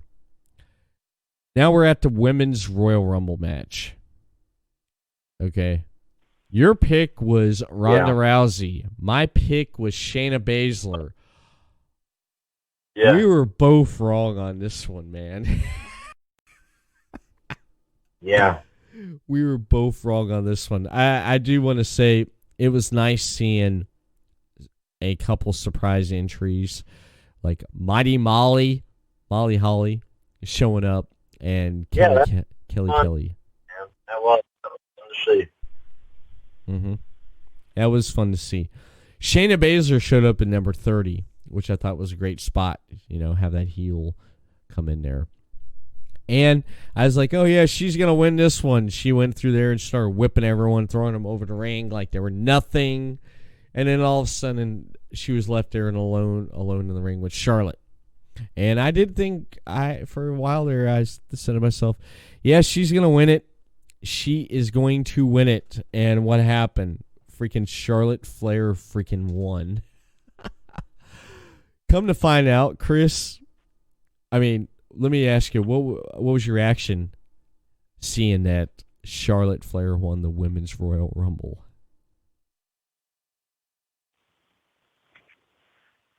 Man, I really enjoy it, man. But the thing is, I don't know which champion she's going to go after. Yeah, they haven't made that clear yet. She hasn't made that clear yet, and I really can't make a prediction on it because I just don't see her going after Becky again. I mean, I don't see that, but I mean that's probably what will happen. But man, I was really hoping to see Ronda Rousey return and win the Rumble and go after Becky Lynch again. Yes, but I think we'll probably see Becky and Charlotte at WrestleMania. That's probably what will happen. Yeah, the obvious happening right there.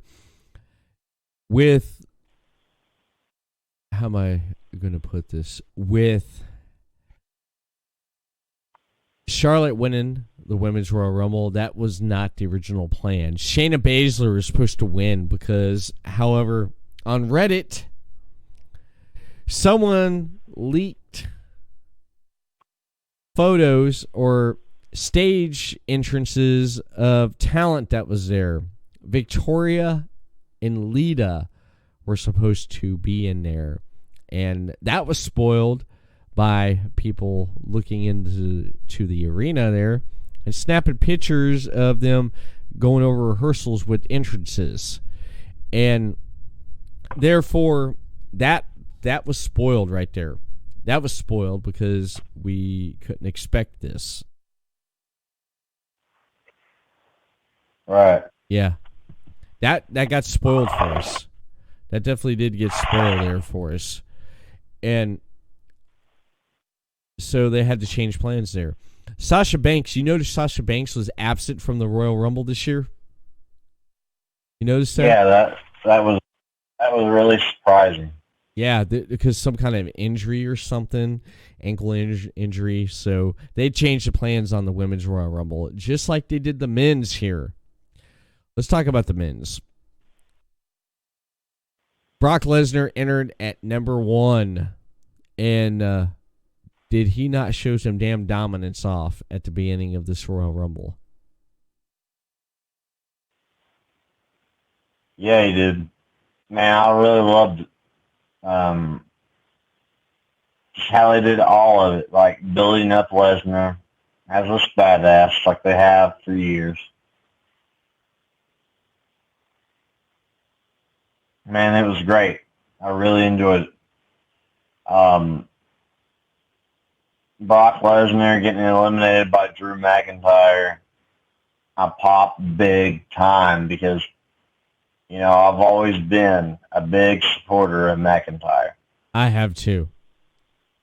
That was all great. I also loved the Keith Lee confrontation with Lesnar. That was amazing. Earlier on, I thought Kofi and Rey Mysterio had Lesnar. Everybody ganging up on Lesnar, you know. MVP returning at the Rumble, ganging up on Lesnar. Yeah, all of it was really great. But I was really excited to see Drew McIntyre eliminate Lesnar and challenge him on Raw for the championship. That makes me an even bigger fan of WWE than I already am. It does with me. Lesnar was just throwing everybody out. Kofi, Kingston, Big E, Rey Mysterio coming in there, teaming up to take out Lesnar. Didn't happen. And the Lesnar just was eliminating people, just throwing them over. Drew McIntyre shows up. As soon as Drew walks in there, and Ricochet, thanks to Ricochet with the low blow, and it helped Drew deliver the Claymore kick and knocked him over the freaking top rope. I watched a video of someone recording it live right there in the arena, and that pop being there live was so much louder than what you heard on TV. I would have loved to have been there for that, man. I definitely would have loved to have been there for that. But as soon as he eliminated Lesnar, I was in the other room, and I ran in and told my wife, because she was in the middle of doing something, and she said, yeah, I'll come back and watch it when he gets down to 25. So I did get her when it was down to, after number 25 came to the ring, and she watched the rest of it. And she was ecstatic and happy as I was with who won it. But before we discuss if our pick was right, yeah, Drew eliminates the Beast, and he pretty much hangs out in the ring. Then all of a sudden, at number 21, who the fuck shows up? The rated R superstar, Edge. He lied to everybody. Do you remember that, Chris? The reports was like, yeah, he's been in Pittsburgh. Yeah, he signed another contract. And he's like, no, I haven't. I haven't done any of that stuff. Bullshit. It smelled bad. I knew that Edge was lying. Edge is coming back. He hasn't done his podcast in a long time because he's been training. The dude looked awesome when he came out. And he looked in insane shape at the age he's at. He is my third favorite WWE superstar of all time, with Jericho and Shawn being 1 and 2 and Edge being third. That is my top three: Shawn Michaels, Edge, and Jericho. And man, I love seeing Edge back. It felt good. It felt like he was at home, and it felt like the old Edge. It felt like he never lost a step. I really enjoyed seeing him back where he belongs. And he can leave on his own terms now, not by someone else. Yeah. And that made my Sunday a lot better than what it was going with my personal life and Kobe Bryant. And then seeing Edge return made it a feel-good moment. Yeah, it made me feel good to see Edge come back in there.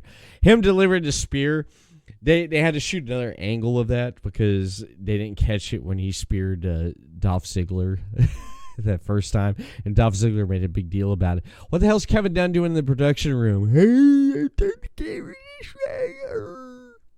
Come on.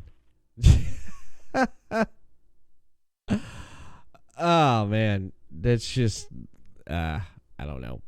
But it was great, and it was great to see him being one of the final four in the Rumble. And Drew, it was funny how Edge eliminated Randy Orton because there was speculation on a few building on that, which we saw play out on Monday, which they're going to play it off there and build it up and have a match at Mania. Because that's what WrestleMania, that's what Royal Rumble does. It builds those feuds and that story for months to come up to the Mania. And it, the big climax happens there.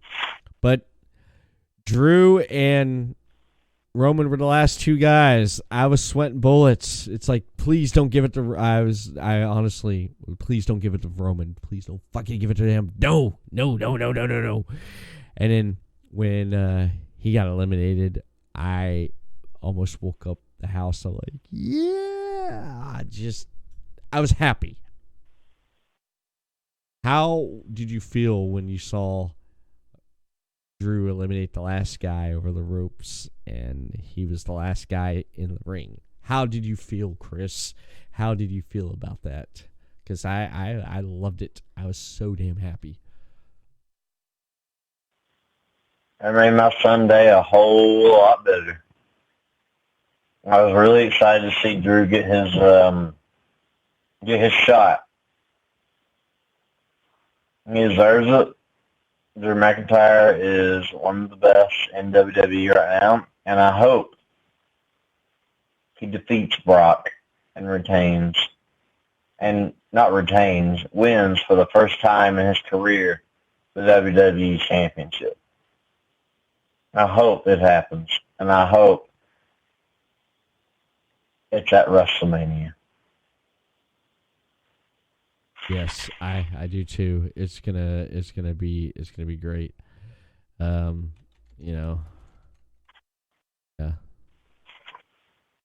It's gonna be great, and it's gonna be great seeing him at WrestleMania.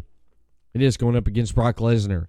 And they're about the same size, too. So it's going to be an even playing field right there.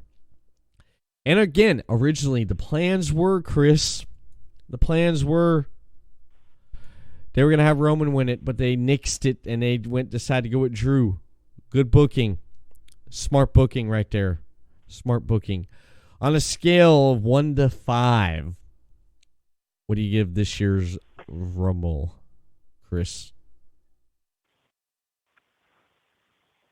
Man, I give it a 4.5 out of 5. Since I didn't see the pre-show, I can't really judge all of it. But man, I really enjoyed the Rumble. It's one of the best Rumbles they've had in a long time. I really enjoyed it. Yeah.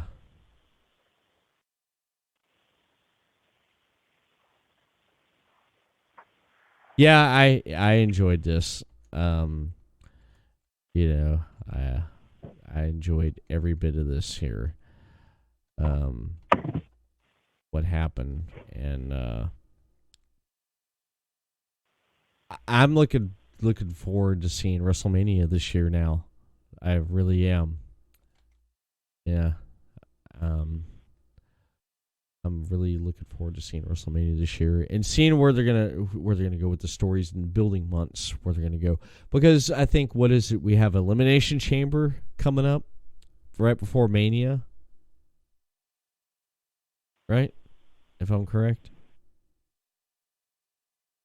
I believe so. I'm not entirely sure, but they usually do like a fast lane pay-per-view or a Elimination Chamber pay-per-view before the WrestleMania. I'm not 100% sure on that. Uh-huh.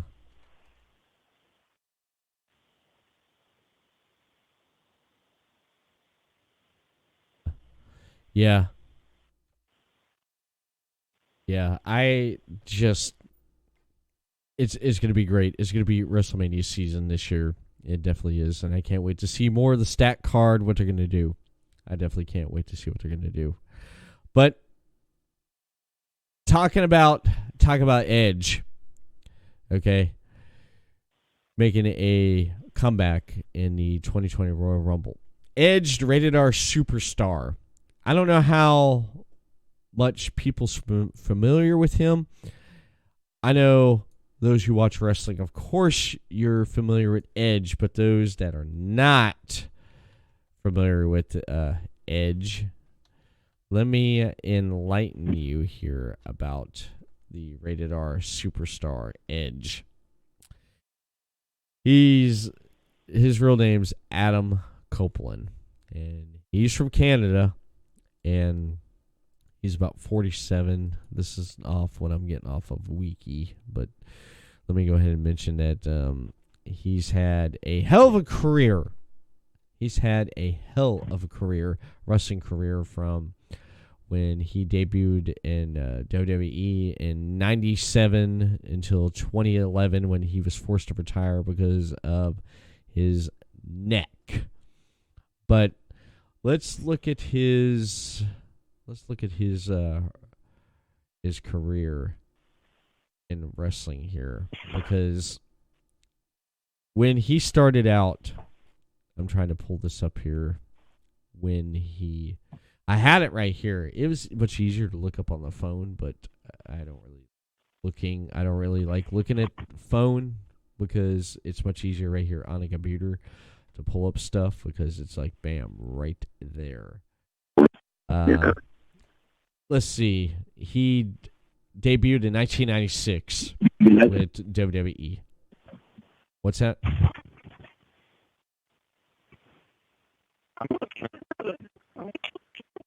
You're cutting out, man. I can't hear you. Are you there? Yep, I'm still here, man. Okay. I was just listening to you. Okay. You kind of cut out a little bit. Yeah. Yeah. Edge, his championships. He's held the WWE Championships 4 times. He's held the World Heavyweight Championship 7 times. A 5-time Intercontinental Champion, a 1-time WCW United States Champion, a 2-time WWE Tag Team Champion with Rey Mysterio once and with Chris Jericho once, a WWF WWE World Tag Team Champion 12 times, 7 times with Christian, 1 time with Hulk Hogan, 2 times with Chris Benoit, 1 time with Randy Orton, and 1 time with Chris Jericho. He was a 2001 King of the Ring winner, a 2005 Money in the Bank winner, Bragging Rights Trophy 2010 with SmackDown team Big Show, Rey Mysterio, Jack Swagger, Alberto Del Rio, Kofi Kingston, and Tyler Reeks. He won the 2010 Royal Rumble. He won the Gold Rush tournament in 2005. He's a 14 Triple Crown champion, 3rd Grand Slam champion under the current format, 13th overall. He is a WWE Hall of Famer from 2012, a 2-time Slammy Awards winner with Couple of the Year in 2008 with Vicky Guerrero, and Oh Snap Meltdown of the Year 2010. Wrestling Observer Newsletter said in 2002 his match of the year was with Rey Mysterio versus Kurt Angle and Chris Benoit at No Mercy. Tag Team of the Year for 2000 with Christian. Worst Feud of the Year 2010 with Kane. And Worst Worked Match of the Year in 2018 when he wrestled against Vladimir Kozlov and Triple H at Survivor Series. What else does this guy have accomplished? He's also done film, too. He was in the 2000 movie Highlander Endgame, 2012 Breaking the Rules, 2015 Dumb Luck, and 2016 Interrogants. And he's been on television. He's had a long stint in, he's done 12 episodes in season 5 of Vikings. Okay. Anything else you want to add? Man, you pretty much went through almost everything. But, man, as I was going back to the Jericho thing, when I started, watching it again, Edge was one of those guys who struck me. Yeah. He was a great character, great wrestler, always put on classic matches. I mean, if you want to go back, Edge, Mick Foley, hardcore match at WrestleMania 22. There you go. That was a really, really good match. And it showcased both guys, especially Mick Foley and Edge, especially Edge, because Edge, just came off that feud with Matt Hardy. The stuff with Matt Hardy was great. A real-life situation turned into television, and it turned out to be great. Yeah. Yeah, it's that match right there sticks out to me right there. Yeah, that match right there, that's one of the matches that sticks out to my head right there with him at WrestleMania with Mick Foley setting the table on fire and putting his ass through it. And then also there's the 2006 One Night Stand where him going up against Tommy Dreamer, I believe it was. And he had who was it? Francine at his side there. Or not Francine, it was Beulah. And then of course Edge had Lita with him, and then Mick Foley turned against the fans and everything. That was a match right there. That was crazy if you go back and watch that match there. And it was funny how he ended up pinning. It was a mixed tag match actually. That's what it was. And he ended up pinning Beulah from ECW. And the way he pinned her, it was like in a sexual type thing. And people were booing him. They hated him. They hated him, man. They hated him. And it was great when he turned heel. I remember when he came back from injury and the crowd just booed him. I'm like, why are you booing this guy? I forget what year it was. I think it was around 2005, 2003, 2004. They're booing this guy. And then he lost the Intercontinental Championship, and then he basically told the fans to go stick it. And then he started becoming the opportunist. Because in 2005, that's when he won the Money in the Bank ladder match there. And he had that briefcase. And he held on to that briefcase until New Year's Revolution. And he basically cashed in on John Cena right there with 2 spears and captured his first WWE Championship. And that was thanks to winning the first ever ladder match at WrestleMania 21.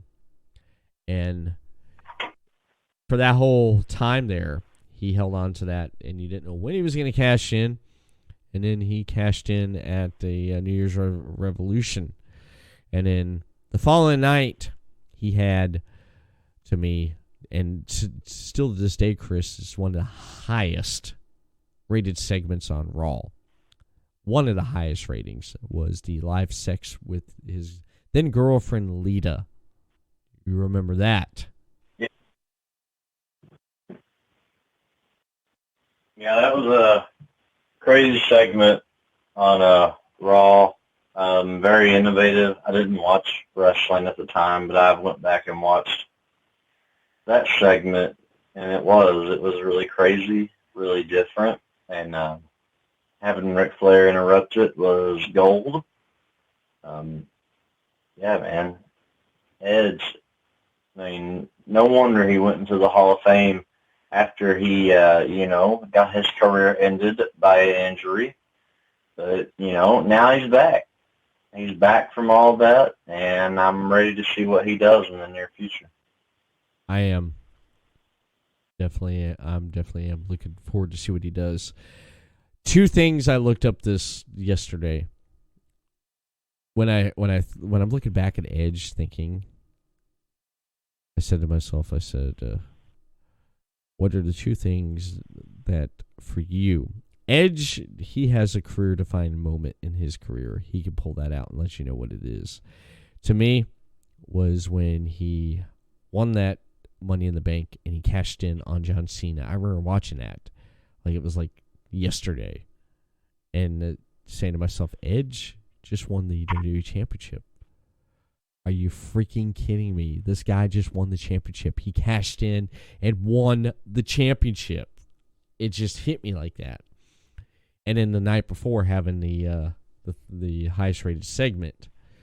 So basically for 2 nights, Edge had one hell of a time and one hell of a couple of highlights in his career. Because if he didn't do that, we would be talking about it.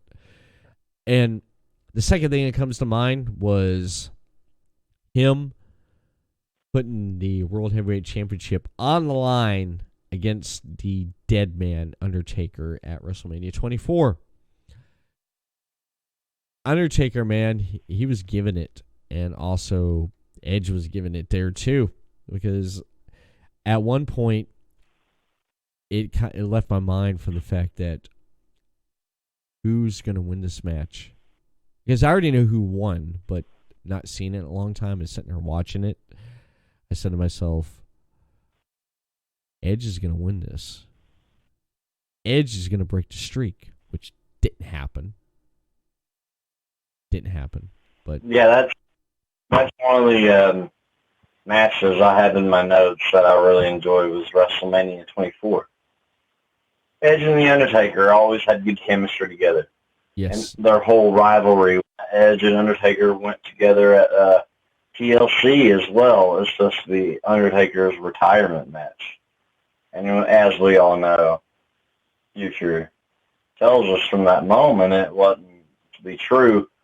But Edge and Undertaker had some great matches. SummerSlam 2008, Hell in a Cell. That was really good. The WrestleMania 24 match, though, stands out among all of them. Mm-hmm. I really thought Edge was going to take it. And, man, it was a really good match. I really enjoyed it.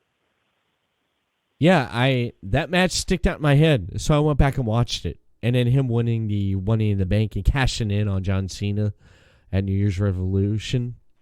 And then the following night having the highest, biggest rated segment.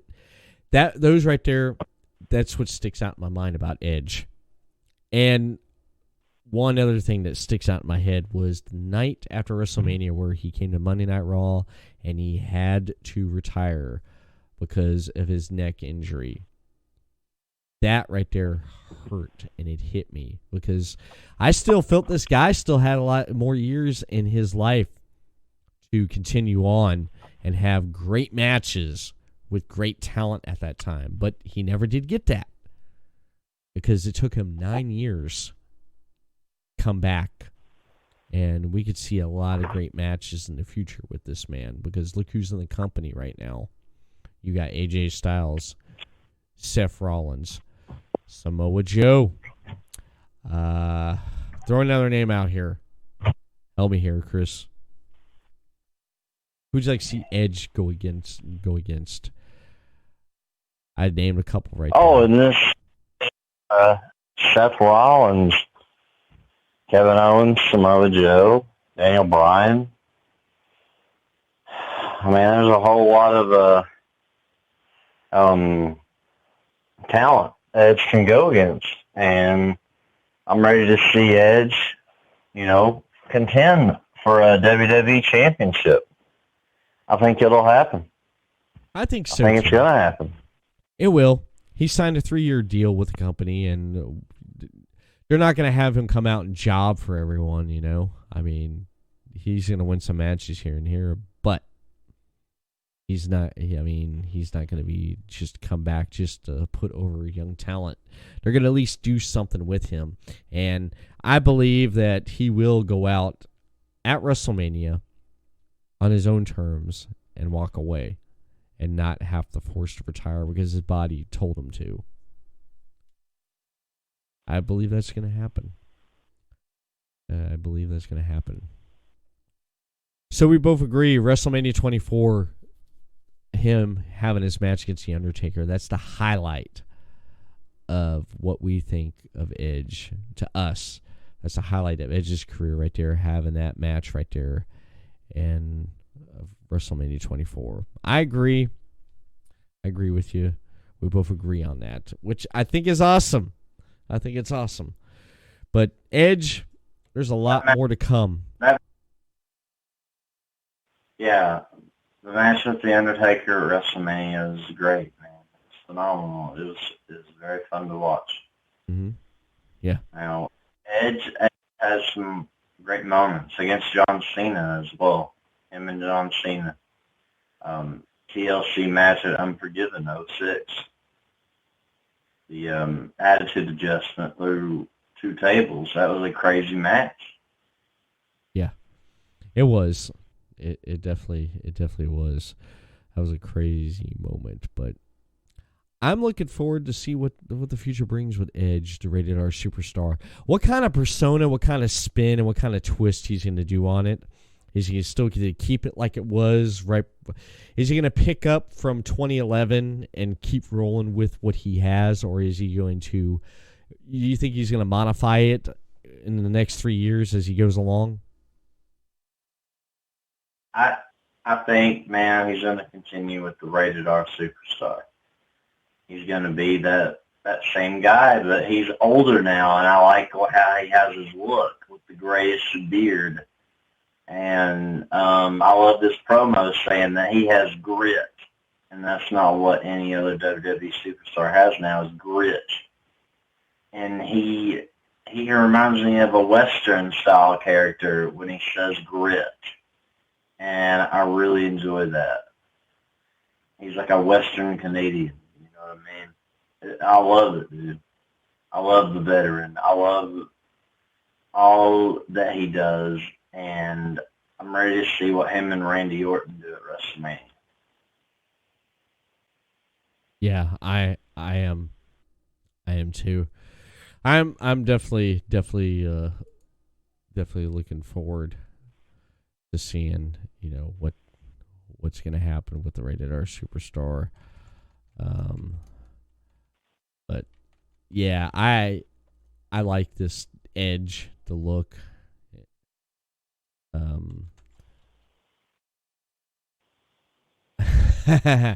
Yeah.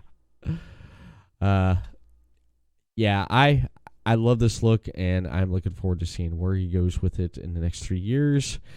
And I am really excited that he's back. So that's pretty much all I got to say and add to this. Anything else you want to add to this, or you're done? Well, what I want to add to the podcast tonight, come see D. Chris Rose defeat J Mac and become a 2-time KZW United States champion this Saturday Williamsburg, Kentucky, National Guard Armory. Come see the man become champion once again. Yes. I'm looking forward to seeing you get the U.S. championship again. I'm looking forward to seeing what happens with that and seeing you becoming a two-time champion. Sucker. I had to throw the Booker T reference in there. Did you like that? I did. I liked it, man. Booker T's a great legend as well. I'm hoping to see Booker T and Stevie Ray challenge the Revival at WrestleMania. You would like to see that. I do. I would love to see that. That would be neat. Revival and Harlem Heat. That would be something right there, would it not? Yeah, that would be a great match. I think it would. Everyone would enjoy that. Hell yeah. Hell yeah. I'll tell you what people's going to enjoy next week, Chris, on the Everett Lee Show. Next Tuesday, February 4th at 9 p.m. Eastern, 6 p.m. Pacific, live right here on twitch.tv/podcasting network and on facebook.com/the Everett Lee. My guest will be the Gold Rush Solomon Stone.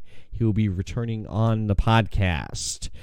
If you caught the episode I did with him and the modern day shaman Garrett Adams, be sure to check that one out. But this time we're going to have Solomon alone. So he's going to be on the podcast next Tuesday, February 4th at 9 p.m. Eastern, 6 p.m. Pacific. My guest, the Gold Rush Solomon Stone. So be sure to check that out. And the following week, you check out my guest on February 11th, Tuesday night, February 11th at 9 p.m. Eastern, 6 p.m. Pacific. None other than the master of wrestling rain music, Hurricane JJ McGuire, which will be live right here on twitch.tv/podcasting network and facebook.com/the Everett Lee. We're going to be doing something a little bit different here with Mr. McGuire. Instead of talking about wrestling, that's all I'm going to say. You're going to have to tune in here in a couple weeks to see what we have in store for the podcast on that day and night. And as always, you can check out more Podcasting Network over on podcasting.net, your top source for independent podcasting. You can check out shows such as the Everett Lee Show, Slammin' Thursday edition with Everett Lee and the Chris Rose, Super Raider Brothers, The Imaginarium with Scott and Todd, Final Score with Chris and Craig, and the Best Friend podcast show with Heather and Jade, and Movie Nights podcast, and Wrestle Popcast with Robin Nilsson, and Deathmatch Wrestle podcast with David C. Russell, and much, much more over on podcastcity.net. Follow them on Facebook, Podcasting Network. Send them a tweet over on Twitter at podcastcity.net, and follow them for video podcast over on YouTube.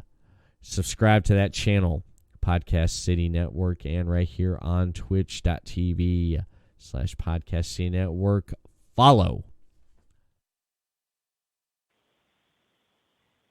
Podcasting Network. Something caught my attention. Squirrel.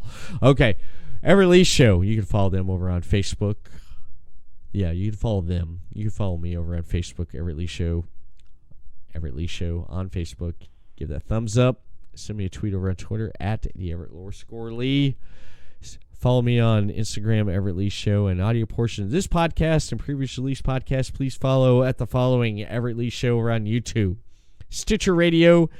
Download that app for your smartphone and tablet. Give myself a rating and a comment. Let me know how I'm doing over there on Stitcher. iTunes, same thing. Download that app for your smartphone and tablet. Give me a rating and a comment. Let me know how I'm doing. And over on podbeam.com/Everett Lee Show or everettleeshow.podbeam.com. That's the correct address right there. Download that app and keep up with the latest Everett Lee Show right there audio podcast. And whew, I'm out of breath, and that's it for this episode of Slammin' Thursday with Everett Lee and me, Chris Rose. Baby.